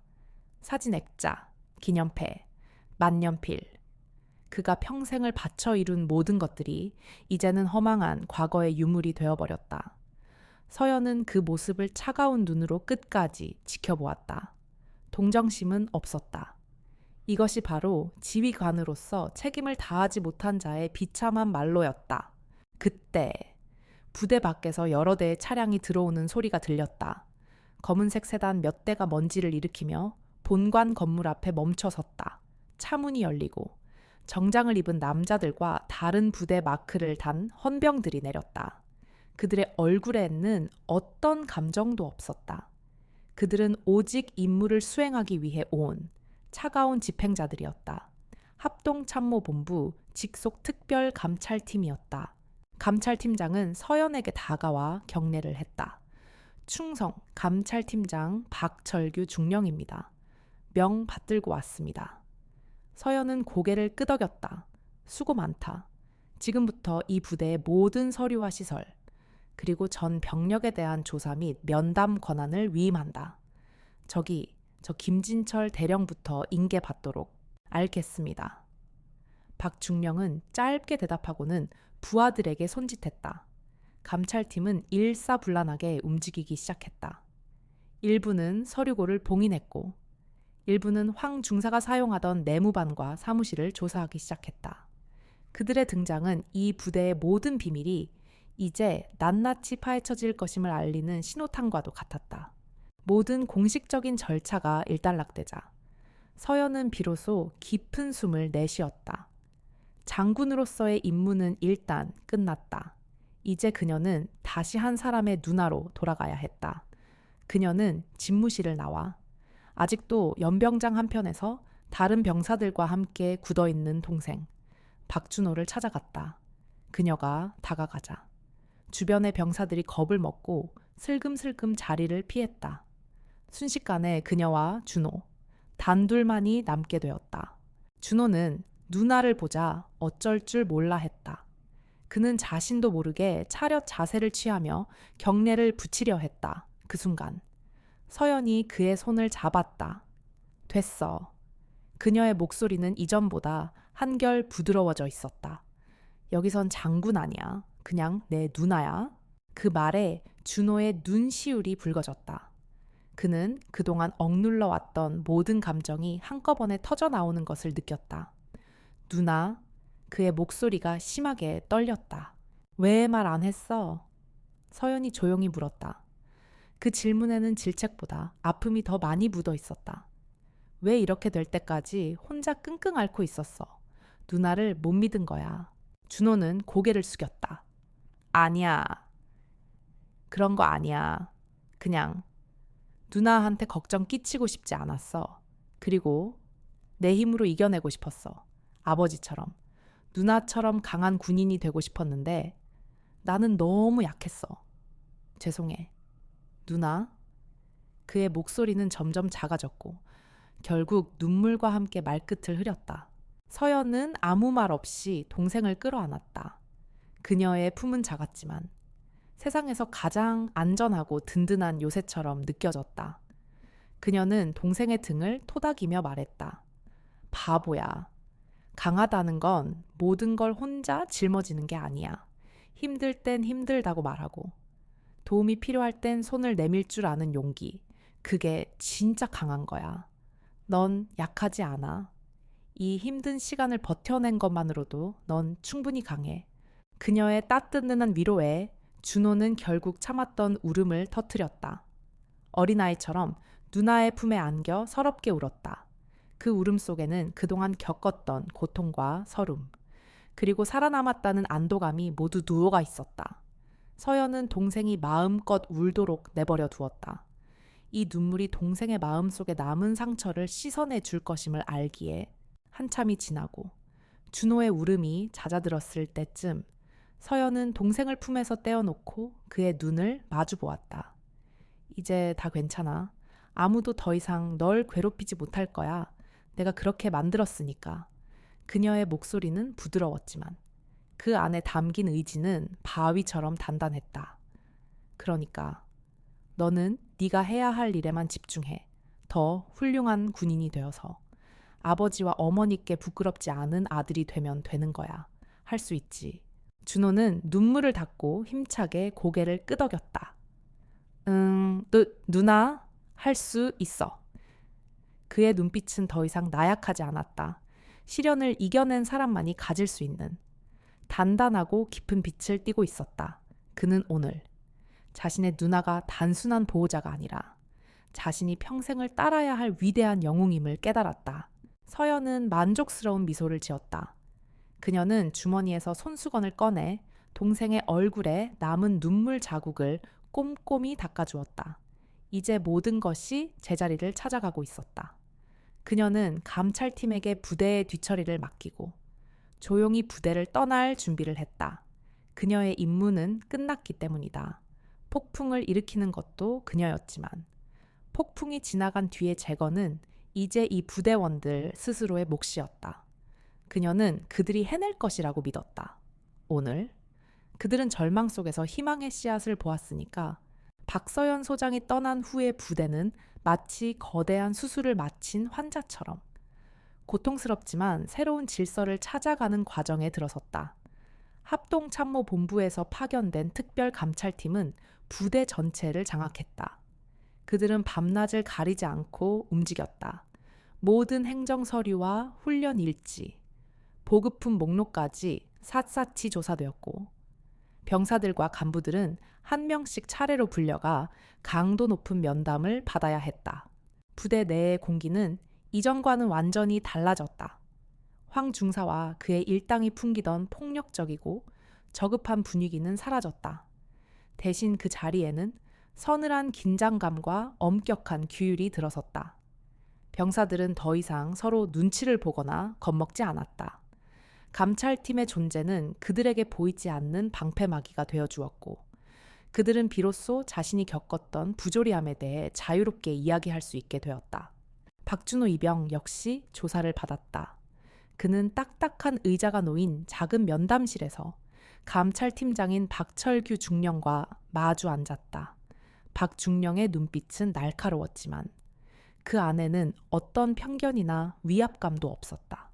그는 그저 진실을 듣기 위해 그곳에 있는 임무에 충실한 군인이었다.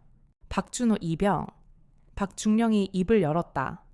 지금부터 하는 모든 진술은 기록될 것이며 이 사건의 진실을 밝히는데 중요한 증거가 될 것이다. 긴장할 필요 없다. 그저 자네가 보고, 듣고, 겪었던 모든 것을 사실 그대로 말해주면 된다. 준호는 마른 입술을 축이고 천천히 고개를 끄덕였다. 처음에는 목소리가 잘 나오지 않았다. 하지만 일단 입을 열자 그동안 가슴속에 쌓아두었던 말들이 본물처럼 터져나왔다. 황중색에 처음 찍혔던 날부터. 사소한 트집으로 시작된 괴롭힘, 동료들 앞에서 당해야 했던 인격 모독, 그리고 자신뿐만 아니라 다른 동기들과 후임들이 겪었던 부당한 일들까지. 그는 아무것도 숨기지 않고 모든 것을 털어놓았다. 그것은 고통스러운 과정이었지만 동시에 치유의 과정이기도 했다. 말을 하면 할수록 그의 마음을 짓누르던 무거운 죄책감과 수치심이 조금씩 씻겨나가는 것 같았다. 그는 더 이상 침묵하는 피해자가 아니었다. 그는 부패한 과거를 증언하고 새로운 미래를 여는 당당한 증인이었다. 그의 진술을 듣는 박중령의 표정은 시종일관 변함이 없었지만 그의 눈빛은 점점 더 차갑고 단단해져 갔다. 한편 여장군 숙청 사건의 파장은 부대의 철책을 넘어 군 전체로 걷잡을 수 없이 퍼져나가고 있었다. 공식적인 발표는 없었지만 군 내부의 정보망을 통해 사건의 전말은 각 부대로 생생하게 전달되었다. 이야기는 병사들의 입을 거치면서 조금씩 과장되고 신화처럼 변해갔다. 어느 전방 GOP 초소, 야간 경계 근무를 서던 두 병사가 소공어렸다. 너 들었냐, 특전사 555 부대. 완전히 초토화됐다며. 당연히 들었지. 자기 동생 면회 온 투스타 여장군을 일개 중사가 건드렸다가 부대 전체가 공중분해됐다는 거 아냐. 완전 영화야, 영화. 그 장군님, 완전 사이달에 단상에 올라가서 썩어빠진 간부들 이름 하나하나 부르면서 그 자리에서 바로 헌병대 시켜서 수갑 채웠다던데, 와, 상상만 해도 속이 다 시원하다. 어느 육군 본부의 장교 식당, 점심 식사를 하던 영관급 장교들도 이 사건을 주제로 이야기를 나누고 있었다. 박서연 장군 말입니까? 그 양반. 사관생도 시절부터 독종으로 유명했지. 이번에 제대로 사고 하나 쳤더군요. 사고라니. 그건 정의 구현이지. 우리 군에 그런 강직한 지휘관이 있다는 게 다행 아닌가. 덕분에 요즘 우리 부대 간부들도 몸살이느라 정신없어. 언제 박 장군 같은 사람이 불시 감찰이라도 나올지 모른다고. 이번 일로 군기강이 바로 잡히는 계기가 되어야 할 텐데 말입니다. 소문은 단순한 흥미거리를 넘어 군 전체에 보내는 강력한 경고 메시지가 되었다. 부하들을 함부로 대하던 악질 간부들은 몸을 사리기 시작했고 부조리를 묵인하던 지휘관들은 자신의 부대를 다시 한번 점검하기 시작했다. 박서연이라는 이름 세 글자는 정의와 공포의 동의어가 되어 군 전체에 보이지 않는 영향력을 행사하고 있었다. 폭풍의 눈이었던 박서연 소장은 자신의 집무실에서 아무 일도 없었다는 듯이 서류 더미에 파묻혀 있었다. 그녀의 집무실은 군더더기 없이 깔끔했다. 책상 위에는 결제 서류와 군사 지도, 그리고 낡은 사진 액자 하나가 전부였다. 액자 속에는 군복을 입은 그녀의 부모님이 젊은 날의 모습으로 환하게 웃고 있었다. 그녀는 잠시 펜을 놓고 액자를 물끄러미 바라보았다. 그때 책상 위에 직통 전화기가 요란하게 울렸다. 발신자 표시는 참모총장 집무실이었다. 군서열 1위, 사성 장군의 호출이었다. 서연은 잠시 심호흡을 하고 수화기를 들었다. 충성, 소장 박서연입니다. 수화기 너머로 대한민국 육군참모총장의 중후한 목소리가 들려왔다. 박 장군, 보고는 잘 받았네. 아주 드라마틱한 보고였어? 그의 목소리에는 칭찬인지 질책인지 모를 미묘한 감정이 섞여 있었다. 자네 덕분에 국방부 전체가 아주 떠들썩해. 청와대에서도 관련 보고를 요구하고 있고 말이야. 자네, 아주 큰 파도를 만들었어. 송구합니다, 총장님. 하지만 반드시 필요한 조치였다고 생각합니다. 서연은 조금도 위축되지 않고 자신의 소신을 밝혔다. 총장의 목소리에서 희미한 웃음소리가 들려왔다. 알고 있네. 그래서 자네를 질책하려는 게 아니야. 오히려 칭찬해주고 싶군. 모두가 썩은 내가 나는 걸 알면서도 누구 하나 고향이 목에 방울을 달지 못하고 있었는데 자네가 그 어려운 일을 해냈어. 덕분에 군 전체의 대대적인 자정활동을 시작할 명분이 생겼지. 수고했네. 박 장군. 과찬의 말씀입니다. 하지만 명심하게 총장의 목소리가 다시 진지해졌다. 자네의 행동은 많은 적을 만들었을 거야. 썩은 물은 그냥 조용히 고여 있고 싶어 하거든. 앞으로 자네의 행보가 순탄하지만은 않을 걸세. 그러니 더욱더 빈틈없이 처신해야 해. 알겠나? 명심하겠습니다. 총장님. 서연은 짧게 대답했다. 전화가 끊기고. 그녀는 다시 깊은 생각에 잠겼다. 그녀는 자신의 행동이 가져올 결과를 이미 각오하고 있었다. 적들이 생겨날 것이고 보이지 않는 견제가 들어올 것이다. 하지만 그녀는 두렵지 않았다. 그녀는 부모님의 딸이었고 박준호의 누나였으며 무엇보다 대한민국 군인으로서 부끄럽지 않은 길을 가고 있다고 믿었기 때문이다. 며칠 후 사건이 발생했던 부대 연병장에 다시 전 병력이 소집되었다. 분위기는 이전과는 확연히 달랐다. 병사들의 얼굴에는 더 이상 불안과 공포가 없었다.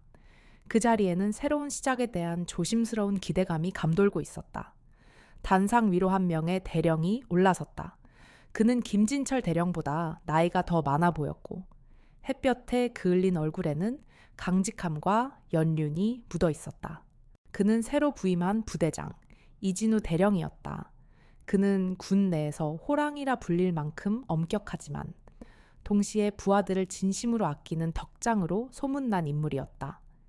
육군 본부에서 이번 사태를 수습하기 위해 특별히 고르고 고른 최고의 지휘관이었다.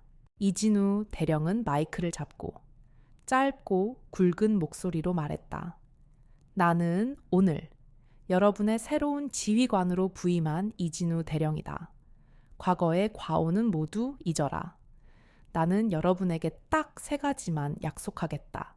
첫째, 다시는 이 부대에 부조리와 가혹행위가 발붙이지 못하게 만들겠다.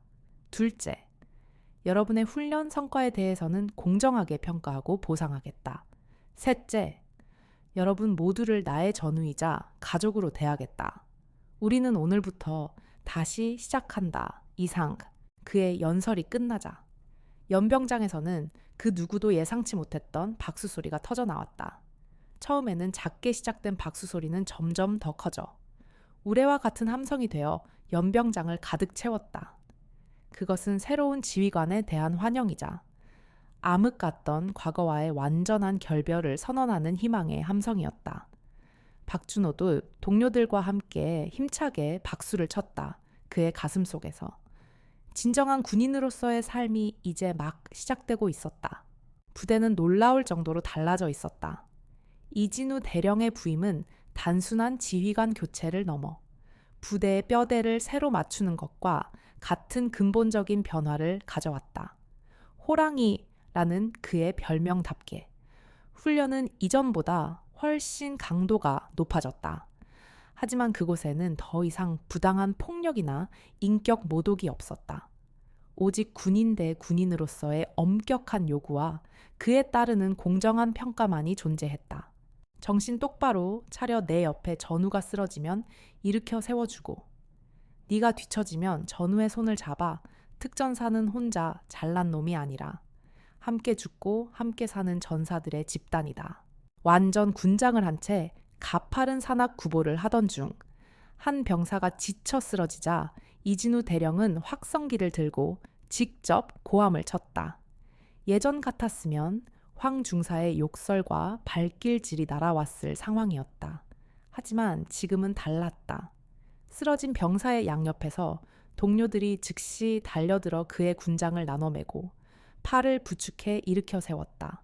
그들의 얼굴에는 짜증이 아니라 함께 이겨내겠다는 굳은 전우애가 서려 있었다. 박준호 이병은 그 변화의 중심에 있었다. 그는 더 이상 과거의 나약하고 위축된 신병이 아니었다. 누나에 대한 고마움과 미안함, 그리고 스스로 강해져야 한다는 책임감은 그를 완전히 다른 사람으로 만들었다. 그는 누구보다 열심히 훈련에 임했고 타고난 근성과 체력으로 두각을 나타내기 시작했다. 사격 훈련에서는 발군의 실력을 보였고 전술 훈련에서는 동기들을 이끄는 리더십을 발휘하기도 했다. 그의 변화를 가장 먼저 알아본 것은 동료들이었다. 그들은 더 이상 준호를 동정의 눈으로 보지 않았다. 대신 그들은 준호를 신뢰할 수 있는 전우이자 함께 등을 맞댈 수 있는 동료로 인정하기 시작했다. 박 이병. 요즘 장난 아닌데 이러다 특급 전사 조기 달성하는 거 아니야? 저 녀석 원래 저렇게 독했냐? 눈빛부터가 달라졌어. 동기들의 칭찬 섞인 농담에 준호는 어색하지만 기분 좋은 미소로 화답했다. 그는 이제 알 수 있었다. 진정한 인정은 억압과 공포가 아니라 서로에 대한 존중과 신뢰 속에서 피어난다는 것을 황 중사가 그토록 원했던 복종은 가짜였지만 지금 그가 동료들과 나누는 전후에는 진짜였다. 그는 비로소 자신이 진정한 군인이 되어가고 있음을 느꼈다. 그리고 이 모든 변화를 만들어준 누나, 박서연 소장을 생각할 때마다 그의 가슴은 뜨거워졌다. 그녀는 단순히 자신을 구해준 것이 아니라 자신이 가야 할 길을 밝혀준 등대와도 같았다. 그리고 마침내 심판의 날이 왔다. 특별 감찰팀의 조사는 끝났고 관련자들은 모두 군사법정에 기소되었다. 그들의 재판 결과가 부대에 공식적으로 전달되던 날, 이진우 대령은 전 병력을 실내에 강당으로 소집했다. 연병장이 아닌 실내에 모인 것은 이것이 축제가 아니라 과거를 청산하는 엄숙한 의식임을 의미했다. 강당 안은 무거운 침묵이 흘렀다. 병사들은 모두 무슨 발표가 있을지 예상하고 있었지만 누구 하나 입을 열지 않았다. 단상 위로 올라선 이진우 대령의 표정은 그 어느 때보다도 엄숙했다. 그는 마이크를 잡고 잠시 병사들의 얼굴을 둘러본 뒤 낮고 무거운 목소리로 입을 열었다. 전 부대원에게 알린다. 오늘 군사고등법원은 우리 부대의 명예를 더럽힌 자들에 대한 최종 판결을 내렸다. 지금부터 그 결과를 여러분에게 알리는 바이다. 이는 단순히 지난 사건의 결과를 공유하는 것이 아니다. 이것은 우리가 무엇을 잘못했고 앞으로 무엇을 지켜나가야 하는지를 뼈에 새기는 우리 모두의 다짐의 시간이 될 것이다. 병사들은 모두 숨을 죽였다. 이 대령은 판결문이 적힌 종이를 들어 올렸다. 첸 부대장, 김진철 대령에 대한 판결, 지휘 책임 방기 및 직무유기, 부대 내 가혹행위 묵인 등의 혐의가 인정되어 보직 해임과 함께 중령으로 1계급 강등, 불명예 전역을 명한다. 강당 안에서 나지막한 탄식이 흘러나왔다. 한 부대를 지휘하던 대령이 하루아침에 계급이 강등되고 불명예스럽게 군복을 벗게 된 것이다. 지휘관으로서 책임을 다하지 못한 대가가 얼마나 참혹한지를 보여주는 결과였다. 이 대령은 잠시 숨을 고르고 다음 이름을 불렀다. 모두가 기다리던 이름이었다. 첸 중사, 황경석에 대한 판결, 직권남용, 가혹행위, 폭행 및 협박, 상관 모욕, 미수 등 군형법 이 대령은 그의 죄목을 한참 동안 나열했다. 그가 저지른 죄는 한두 가지가 아니었다. 이상의 모든 혐의가 유죄로 인정되어 피고인에게 징역 5년을 선고한다. 또한 중사 계급을 박탈하고 이등병으로 강등하며 군 복무 기록을 삭제하고 불명예 전역 처리한다. 징역 5년, 이등병 강등, 그리고 불명예 전역. 그것은 군인에게 내려질 수 있는 최악의 형벌이었다. 그의 군 생활은 완전히 지워졌고 남은 것은 범죄자라는 낙인과 차가운 감옥뿐이었다. 강당 안은 완벽한 정적이 흘렀다. 누구도 환호하거나 기뻐하지 않았다. 대신 그들의 얼굴에는 비뚤어진 권력의 비참한 종말을 목격하는 차가운 만족감과 안도감이 서려 있었다. 악몽이 정말로 끝났다는 실감이 드는 순간이었다. 판결 낭독은 계속되었다. 황 중사의 옆에 붙어 함께 악행을 저질렀던 김민수 하사와 최철진 병장 등도 모두 실형을 선고받고 불명예 전역 처리되었다. 그들의 범죄를 알고도 묵인했던 박성준 상사 역시 정직 처분과 함께 강제 전출이라는 중징계를 받았다. 뿌리 깊게 박혀있던 썩은 종양은 그렇게 뿌리째 뽑혀나갔다. 모든 발표가 끝나고 이진우 대령은 종이를 내려놓았다. 이것이 오늘 발표의 전부다. 이 판결은 우리 모두에게 보내는 경고다. 군복의 명예는 우리가 스스로 지키지 않으면 그 누구도 지켜주지 않는다. 우리는 오늘 이 치욕스러운 역사를 가슴에 묻고 내일부터는 오직 전진만을 생각할 것이다. 더 강하고 더 정의로운 부대를 만들기 위해. 알겠나? 네, 알겠습니다. 병사들의 우렁찬 대답이 강당을 가득 채웠다.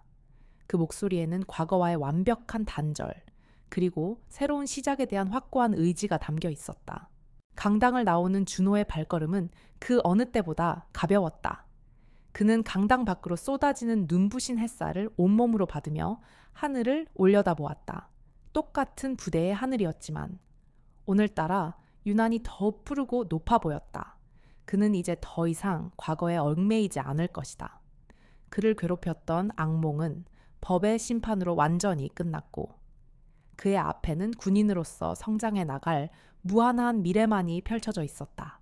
그는 주머니 속에서 휴대전화를 꺼내 짧은 메시지를 작성했다. 수신이는 단 한 사람, 누나였다. 누나, 오늘 재판 결과가 나왔어. 이제 정말 다 끝났어. 고마워. 그리고 나. 여기서 잘 해내서 꼭 자랑스러운 동생이 될게. 메시지를 보낸 그의 얼굴에는 시련을 이겨낸 남자의 단단하고 건강한 미소가 걸려 있었다. 몇 달의 시간이 흘렀다. 계절이 바뀌고 혹독했던 여름의 열기는 부드러운 가을 햇살에 자리를 내주었다. 그 시간 동안 박서연 소장이 일으켰던 거대한 폭풍의 중심에 있던 부대는 조용하지만 굳건하게 자신의 자리를 되찾아가고 있었다. 이제 그곳은 더 이상 비리와 부조리의 온상이 아니었다. 이진우 대령의 확고한 지휘 아래 부대는 진정한 최정계 부대로서의 명예와 규율을 회복하고 있었다. 서연은 자신의 집무실에서 동생이 보냈던 낡은 문자 메시지를 다시 읽어보고 있었다. 자랑스러운 동생이 될게? 그 짧은 문장 속에 담긴 동생의 굳은 의지가 그녀의 마음을 다시 한번 따뜻하게 만들었다. 그녀는 그날 이후로 한 번도 부대를 다시 찾지 않았다. 새로운 지휘관이 부임한 이상 자신이 더 이상 개입하는 것은 불필요한 간섭이 될 수 있다고 생각했기 때문이었다. 그녀는 묵묵히 멀리서 동생과 부대가 스스로 일어서기를 기다렸다. 그리고 오늘 그녀는 동생으로부터 한 통의 전화를 받았다. 수화기 너머로 들려오는 준호의 목소리는 이전과는 비교할 수 없을 정도로 밝고 씩씩했다. 누나, 나 이번 분기 특급 전사로 선발됐어. 부대장님한테 직접 표창도 받았어. 그 목소리에 담긴 기쁨과 자부심에 서연은 자신도 모르게 미소를 지었다. 그녀는 그 자리에서 이번 주말에 동생을 보러 가겠다고 결심했다. 주말 오후 서연은 몇 달 전과 똑같은 평범한 옷차림으로 다시 부대의 위병소 앞에 섰다. 하지만 그녀를 맞이하는 풍경은 180도 달라져 있었다. 위병소 근무를 서던 병사들은 그녀의 차가 멈추자마자 그녀가 신분증을 보여주기도 전에 그녀를 알아보고는 허리를 꼿꼿이 세웠다. 그들의 눈에는 경애와 존경심이 가득했다. 충성소장님, 어서 오십시오. 그들의 경례는 그 어떤 사열식에서보다도 우렁차고 절도 있었다. 그녀는 차에서 내려 천천히 부대 안으로 걸어 들어갔다. 그녀의 눈에 비친 부대의 모습은 활기 그 자체였다. 연병장에서는 병사들이 함성을 지르며 체력 단련을 하고 있었고 막사 주변에서는 각 잡힌 자세로 장비를 정비하는 모습이 보였다. 그 어디에서도 과거의 무기력하고 억압적인 분위기는 찾아볼 수 없었다. 그녀를 마주치는 병사들은 모두 걸음을 멈추고 칼 같은 경례를 붙였다. 그들의 경례는 의무감이 아니라 진심에서 우러나온 존경의 표시였다. 면회실 앞에서 늠름한 전투복 차림의 한 군인이 그녀를 기다리고 있었다. 몇 달 사이에 햇볕에 그을려 더욱 단단해진 몸, 자신감으로 가득 찬 눈빛, 박준호 일병이었다. 그는 이제 더 이상 이등병이 아니었다. 그는 자신의 노력으로 일병 계급장을 달았고 어엿한 선임병이 되어 있었다. 누나, 그는 환한 미소를 지으며 달려왔다. 충성 일병 박준호, 누나의 방문을 명받았습니다. 그는 장난기 섞인 목소리로 각 잡힌 경례를 했다. 그 모습에 서연은 결국 웃음을 터뜨렸다. 그녀는 동생의 어깨를 툭 치며 말했다. 많이 컸네. 박일병, 이제 군인 티가 좀 나는구나. 당연하지, 나 특급 전사야. 특급 전사. 준호는 가슴을 쭉 펴며 자랑스럽게 말했다. 두 사람은 부대 안의 조용한 벤치에 나란히 앉았다. 서늘한 가을바람이 기분 좋게 불어왔다. 준호는 신이 나서 그동안의 이야기를 풀어놓기 시작했다. 새로 오신 부대장님이 얼마나 공정하고 현명한 분인지, 훈련이 얼마나 힘든데 또 얼마나 보람 있는지, 동기들과의 관계는 얼마나 끈끈해졌는지, 그의 이야기 속에는 군 생활에 대한 불평이나 어려움은 없었다. 오직 성장하는 군인으로서의 자부심과 즐거움만이 가득했다. 서연은 아무 말 없이 동생의 이야기를 들어주었다. 그녀는 동생의 얼굴에서 예전에는 볼 수 없었던 깊은 안정감과 자신감을 읽을 수 있었다. 그녀가 그토록 바라던 모습이었다. 누나가 그때 와주지 않았더라면 난 아마 지금쯤 없었을지도 몰라. 준호가 문득 진지한 목소리로 말했다. 매일 밤 악몽을 꿨어. 근데 이젠 아니야. 여기서 만난 전우들이 있고 존경하는 지휘관이 있고 그리고 날 믿어주는 누나가 있으니까 내가 한 건 별거 없에 없어. 서연이 조용히 대답했다. 썩은 뿌리를 잘라냈을 뿐이지 다시 건강하게 자라난 건 너와 여기 남은 병사들 스스로의 힘이야. 난 그저 내 동생이 부당한 일을 당하는 걸 참을 수 없었던 평범한 누나였을 뿐이고 그녀의 말에 준호는 고개를 저었다. 아니, 누나는 평범하지 않아. 누나는 내 영웅이야. 그때 멀리서 두 사람을 향해 다가오는 인형이 있었다. 부대장 이진우 대령이었다. 그는 훈련을 지도하다가 서연이 왔다는 소식을 듣고 직접 찾아온 것이었다. 박 소장님, 오셨습니까? 미리 연락이라도 주셨으면 좋았을 것을. 그는 깍듯하게 경례하며 서연을 맞았다. 아닙니다.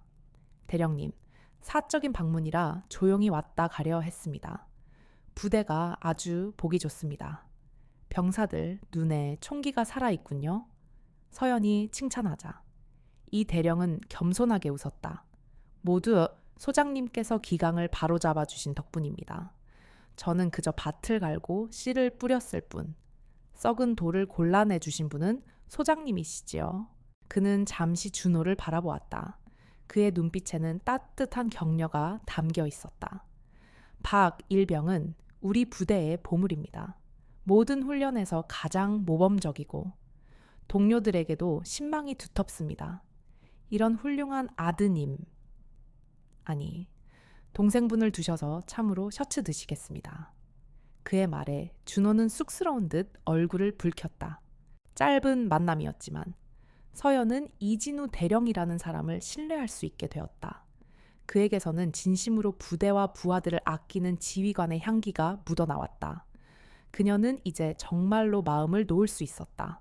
면회 시간이 끝나고 서연은 돌아갈 준비를 했다. 준호는 위병소까지 누나를 배웅했다. 누나, 운전 조심해서 가. 그리고 너무 걱정하지 마. 나 여기서 정말 잘 지내고 있으니까. 그는 이제 더 이상 위로가 필요한 어린 동생이 아니었다. 오히려 누나를 안심시키는 든든한 아들, 그리고 자랑스러운 군인이 되어 있었다. 알았어. 몸 건강하고. 다음 휴가 때 보자. 서연은 동생의 어깨를 한번 꽉 잡아주고는 채 올라탔다. 차창 밖으로. 석양을 등지고 서서 손을 흔드는 동생의 모습이 보였다. 그의 옆에는 어느새 다가온 동료들이 함께 웃으며 손을 흔들어주고 있었다. 그 모습은 한 폭의 그림처럼 평화롭고 아름다웠다. 차를 몰아 부대를 빠져나오며 서연은 백미러로 점점 작아지는 부대의 모습을 바라보았다. 몇 달 전 비통한 분노를 안고 들어왔던 그곳이었다. 하지만 이제 그곳은 그녀에게 새로운 희망과 자부심의 상징이 되어 있었다. 그녀는 비로소 부모님과의 마지막 약속을 완전히 지켜냈다는 안도감을 느꼈다. 동생은 안전했고 강해졌으며 무엇보다 자신의 길을 스스로 찾아가고 있었다. 그것으로 충분했다. 그녀의 얼굴에 평온한 미소가 떠올랐다. 시간은 강물처럼 흘러 어느덧 2년이라는 세월이 훌쩍 지나 있었다. 그동안 많은 것이 변했다. 박서연 소장이 일으켰던 거대한 파문은 군 전체에 깊고 선명한 흔적을 남겼다. 그 사건은 단순히 한 부대의 비리를 적발한 것을 넘어 군 조직 전체에 만연해 있던 낡고 부패한 관행에 경종을 울린 거대한 전환점으로 기록되었다. 그리고 그 변화의 상징과도 같았던 5555 부대는 이제 그 누구도 과거의 치욕을 떠올릴 수 없을 만큼 완벽하게 다른 모습으로 거듭나 있었다. 이진우 대령의 헌신적인 노력과 과거의 아픔을 딛고 일어선 병사들의 피땀 어린 훈련은 놀라운 결과를 만들어냈다. 부대는 각종 훈련 평가에서 연이어 최우수 부대로 선정되었고 마침내 그해 연말 대통령 부대 표창이라는 최고의 연계를 안게 되었다. 대통령 부대 표창 수여식이 열리던 날 부대는 축제 분위기였다. 단상 위에서 이진우 대령이 대통령을 대신한 국방부 장관으로부터 부대기를 건네받는 모습은 모든 대원들의 가슴을 뭉클하게 만들었다. 그 영광의 순간을 연병장에 도열한 수많은 병사들 사이에서 한 젊은 부사관이 늠름한 자세로 지켜보고 있었다. 그의 어깨에는 이제 2개의 하사 계급장이 단단하게 붙어 있었다. 박준호 하사였다. 그는 2년 전 그 자리에서 억울함에 떨던 나약한 이등병이 아니었다. 의무 복무를 마친 그는 많은 이들의 예상대로 전문 하사로 군에 남는 길을 택했다.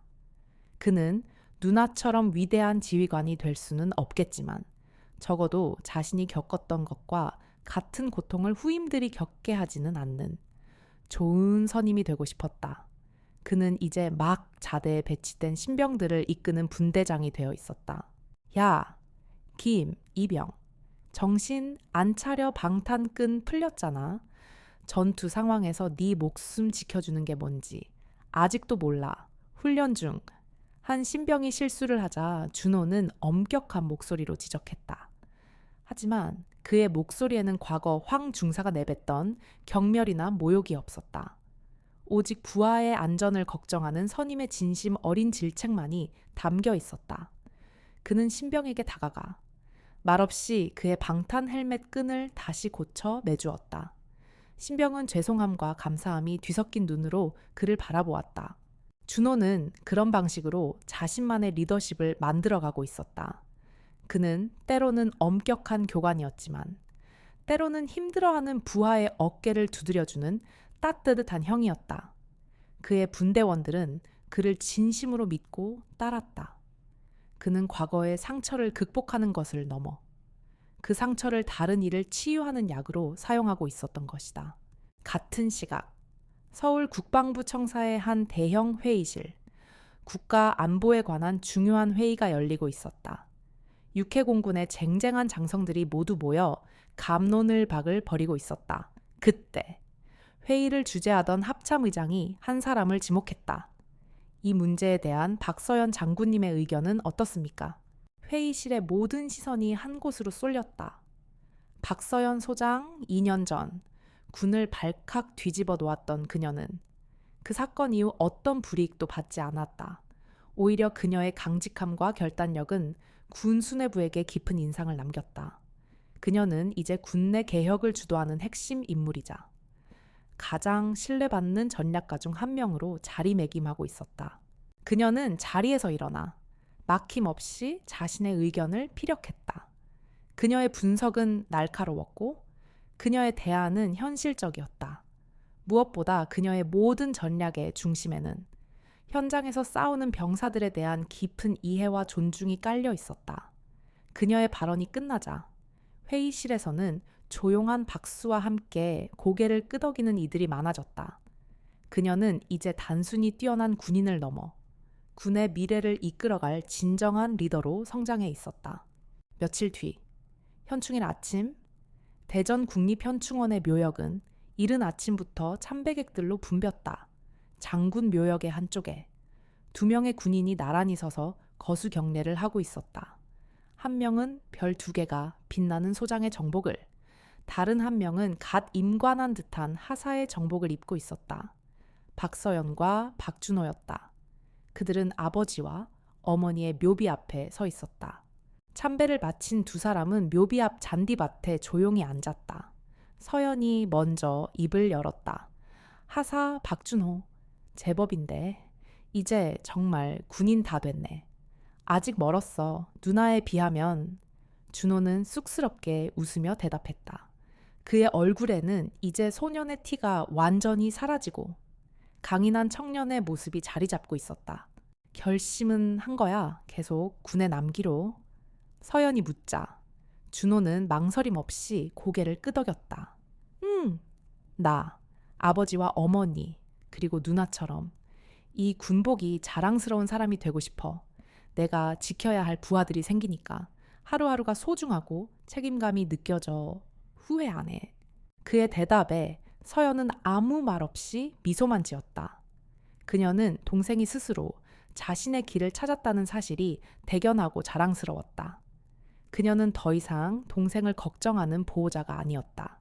이제 그들은 같은 길을 걷는 서로에게 가장 든든한 전우가 되어 있었다. 아버지, 어머니도 기뻐하실 거야. 서연이 나지막이 말했다. 네가 이렇게 훌륭하게 자라줘서, 그리고 우리가 이렇게 함께 2분을 찾아뵐 수 있게 되어서. 2사람은 한참 동안 아무 말 없이 묘비에 새겨진 부모님의 이름을 바라보았다. 그들의 마음속에는 부모님에 대한 그리움과 함께 그분들의 유지를 이어가고 있다는 깊은 자부심이 자리하고 있었다.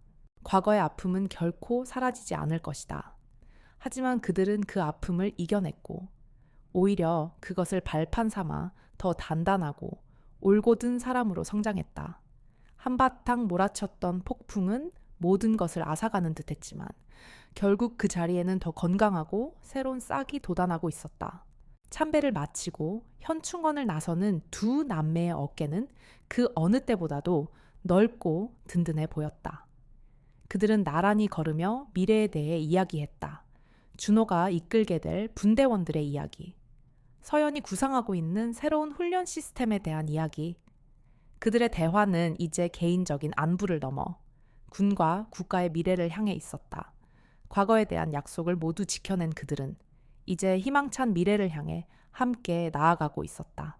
그로부터 다시 몇 년의 세월이 흘렀다. 대한민국을 지키는 군의 시간은 쉼 없이 흘렀고 많은 것들이 변했지만 어떤 것들은 더욱 굳건해졌다. 한때 군 전체를 떠들썩하게 했던 여장군 숙청 사건은 이제 전설처럼 회자될 뿐이었다. 하지만 그 사건이 남긴 교훈은 모든 군인들의 가슴 속에 살아 숨쉬며 보이지 않는 규율이 되어 군 전체를 더욱 건강하게 만들고 있었다. 육군 부사관 학교의 졸업 및 임관식, 단상 위에서 그해 가장 우수한 성적으로 임관하는 졸업생 대표가 상장을 수여받고 있었다. 그의 어깨에는 빛나는 중사 종실 계급장이 달려 있었다. 그는 바로 박준호였다. 그는 이제 더 이상 위태로운 신병도, 갓군의 남은 풋내기 하사도 아니었다. 그는 수많은 훈련과 교육 과정을 최고 등급으로 수료하고 후배들에게 가장 존경받는 리더이자 교관이 되어 있었다. 그의 눈빛은 강철처럼 단단했지만 그가 훈련시키는 후배들을 바라보는 시선은 더없이 따뜻했다. 그는 결코 잊지 않았다. 과거 자신이 겪었던 고통과 그 절망 속에서 자신을 일으켜 세워준 누나의 가르침을, 그는 자신이 받은 그 가르침을 이제 새로운 세대의 군인들에게 온전히 돌려주고 있었다. 그는 자신이 원했던 대로 부하들을 지킬 줄 아는 좋은 선임이자 강한 지휘관이 되어 있었다. 그가 몸담았던 5 부대는 어떻게 되었을까?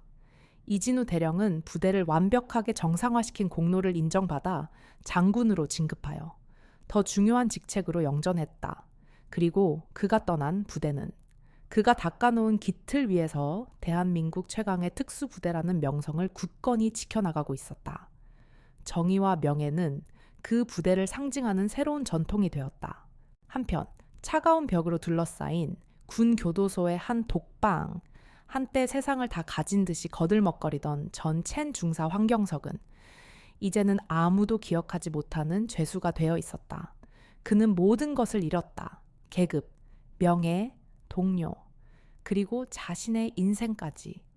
그는 때때로 과거를 후회했지만 그의 후회는 자신의 잘못에 대한 반성이 아니라 왜 하필 자신이 그런 무서운 여자를 건드렸는가에 대한 원망일 뿐이었다. 그는 영원히 자신의 어리석음이 만든 감옥에서 벗어나지 못할 것이었다. 그리고 이 모든 이야기의 시작점이었던 박서연 장군. 그녀는 이제 대한민국 육군에서 가장 영향력 있고 존경받는 지휘관 중 한 명이 되어 있었다. 그녀는 여전히 자신의 자리에서 더 나은 군을 만들기 위한 노력을 멈추지 않았다. 그녀는 육군사관학교의 생도들 앞에 서서 미래의 지휘관들에게 진정한 리더십에 대해 강연하고 있었다. 여러분은 앞으로 병사들을 지휘할 리더가 될 것입니다. 기억하십시오. 리더의 힘은 계급장에서 나오는 것이 아닙니다. 그것은 여러분이 책임져야 할 부하들의 신뢰로부터 나옵니다. 부하를 존중하지 않는 지휘관은 부하들로부터 존중받을 수 없습니다.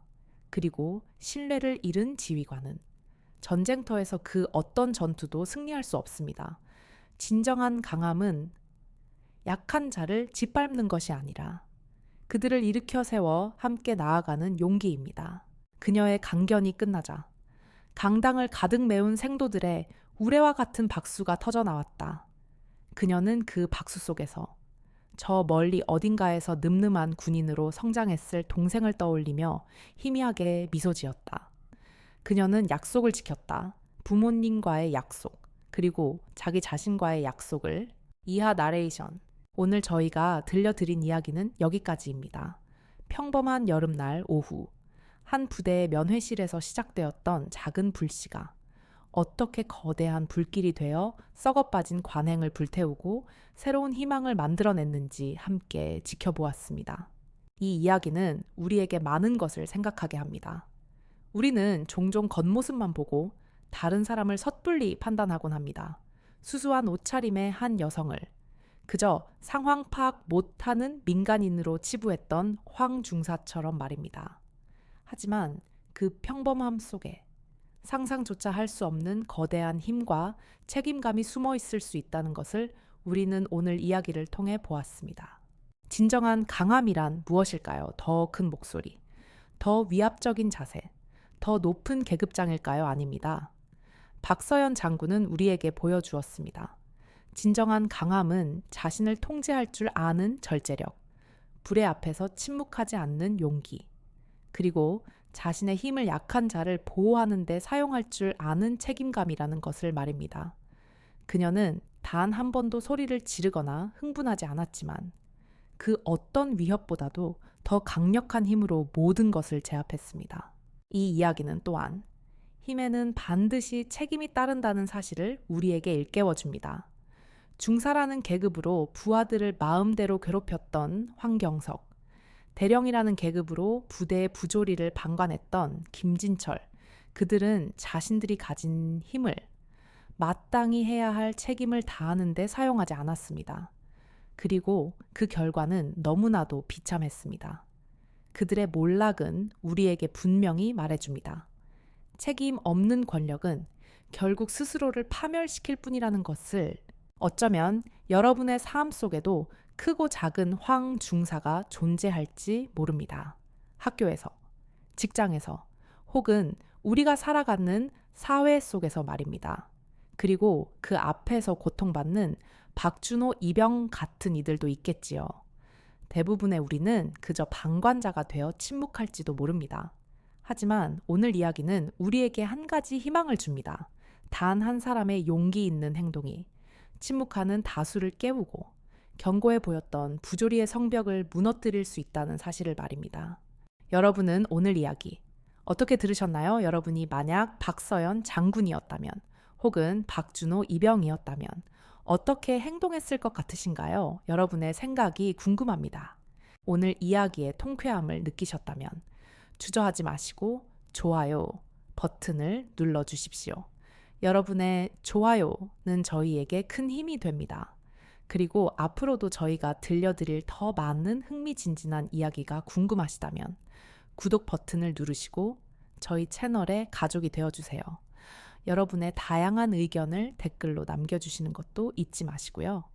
저희는 언제나 여러분의 목소리에 귀 기울이고 있습니다. 지금까지 시청해주셔서 감사합니다.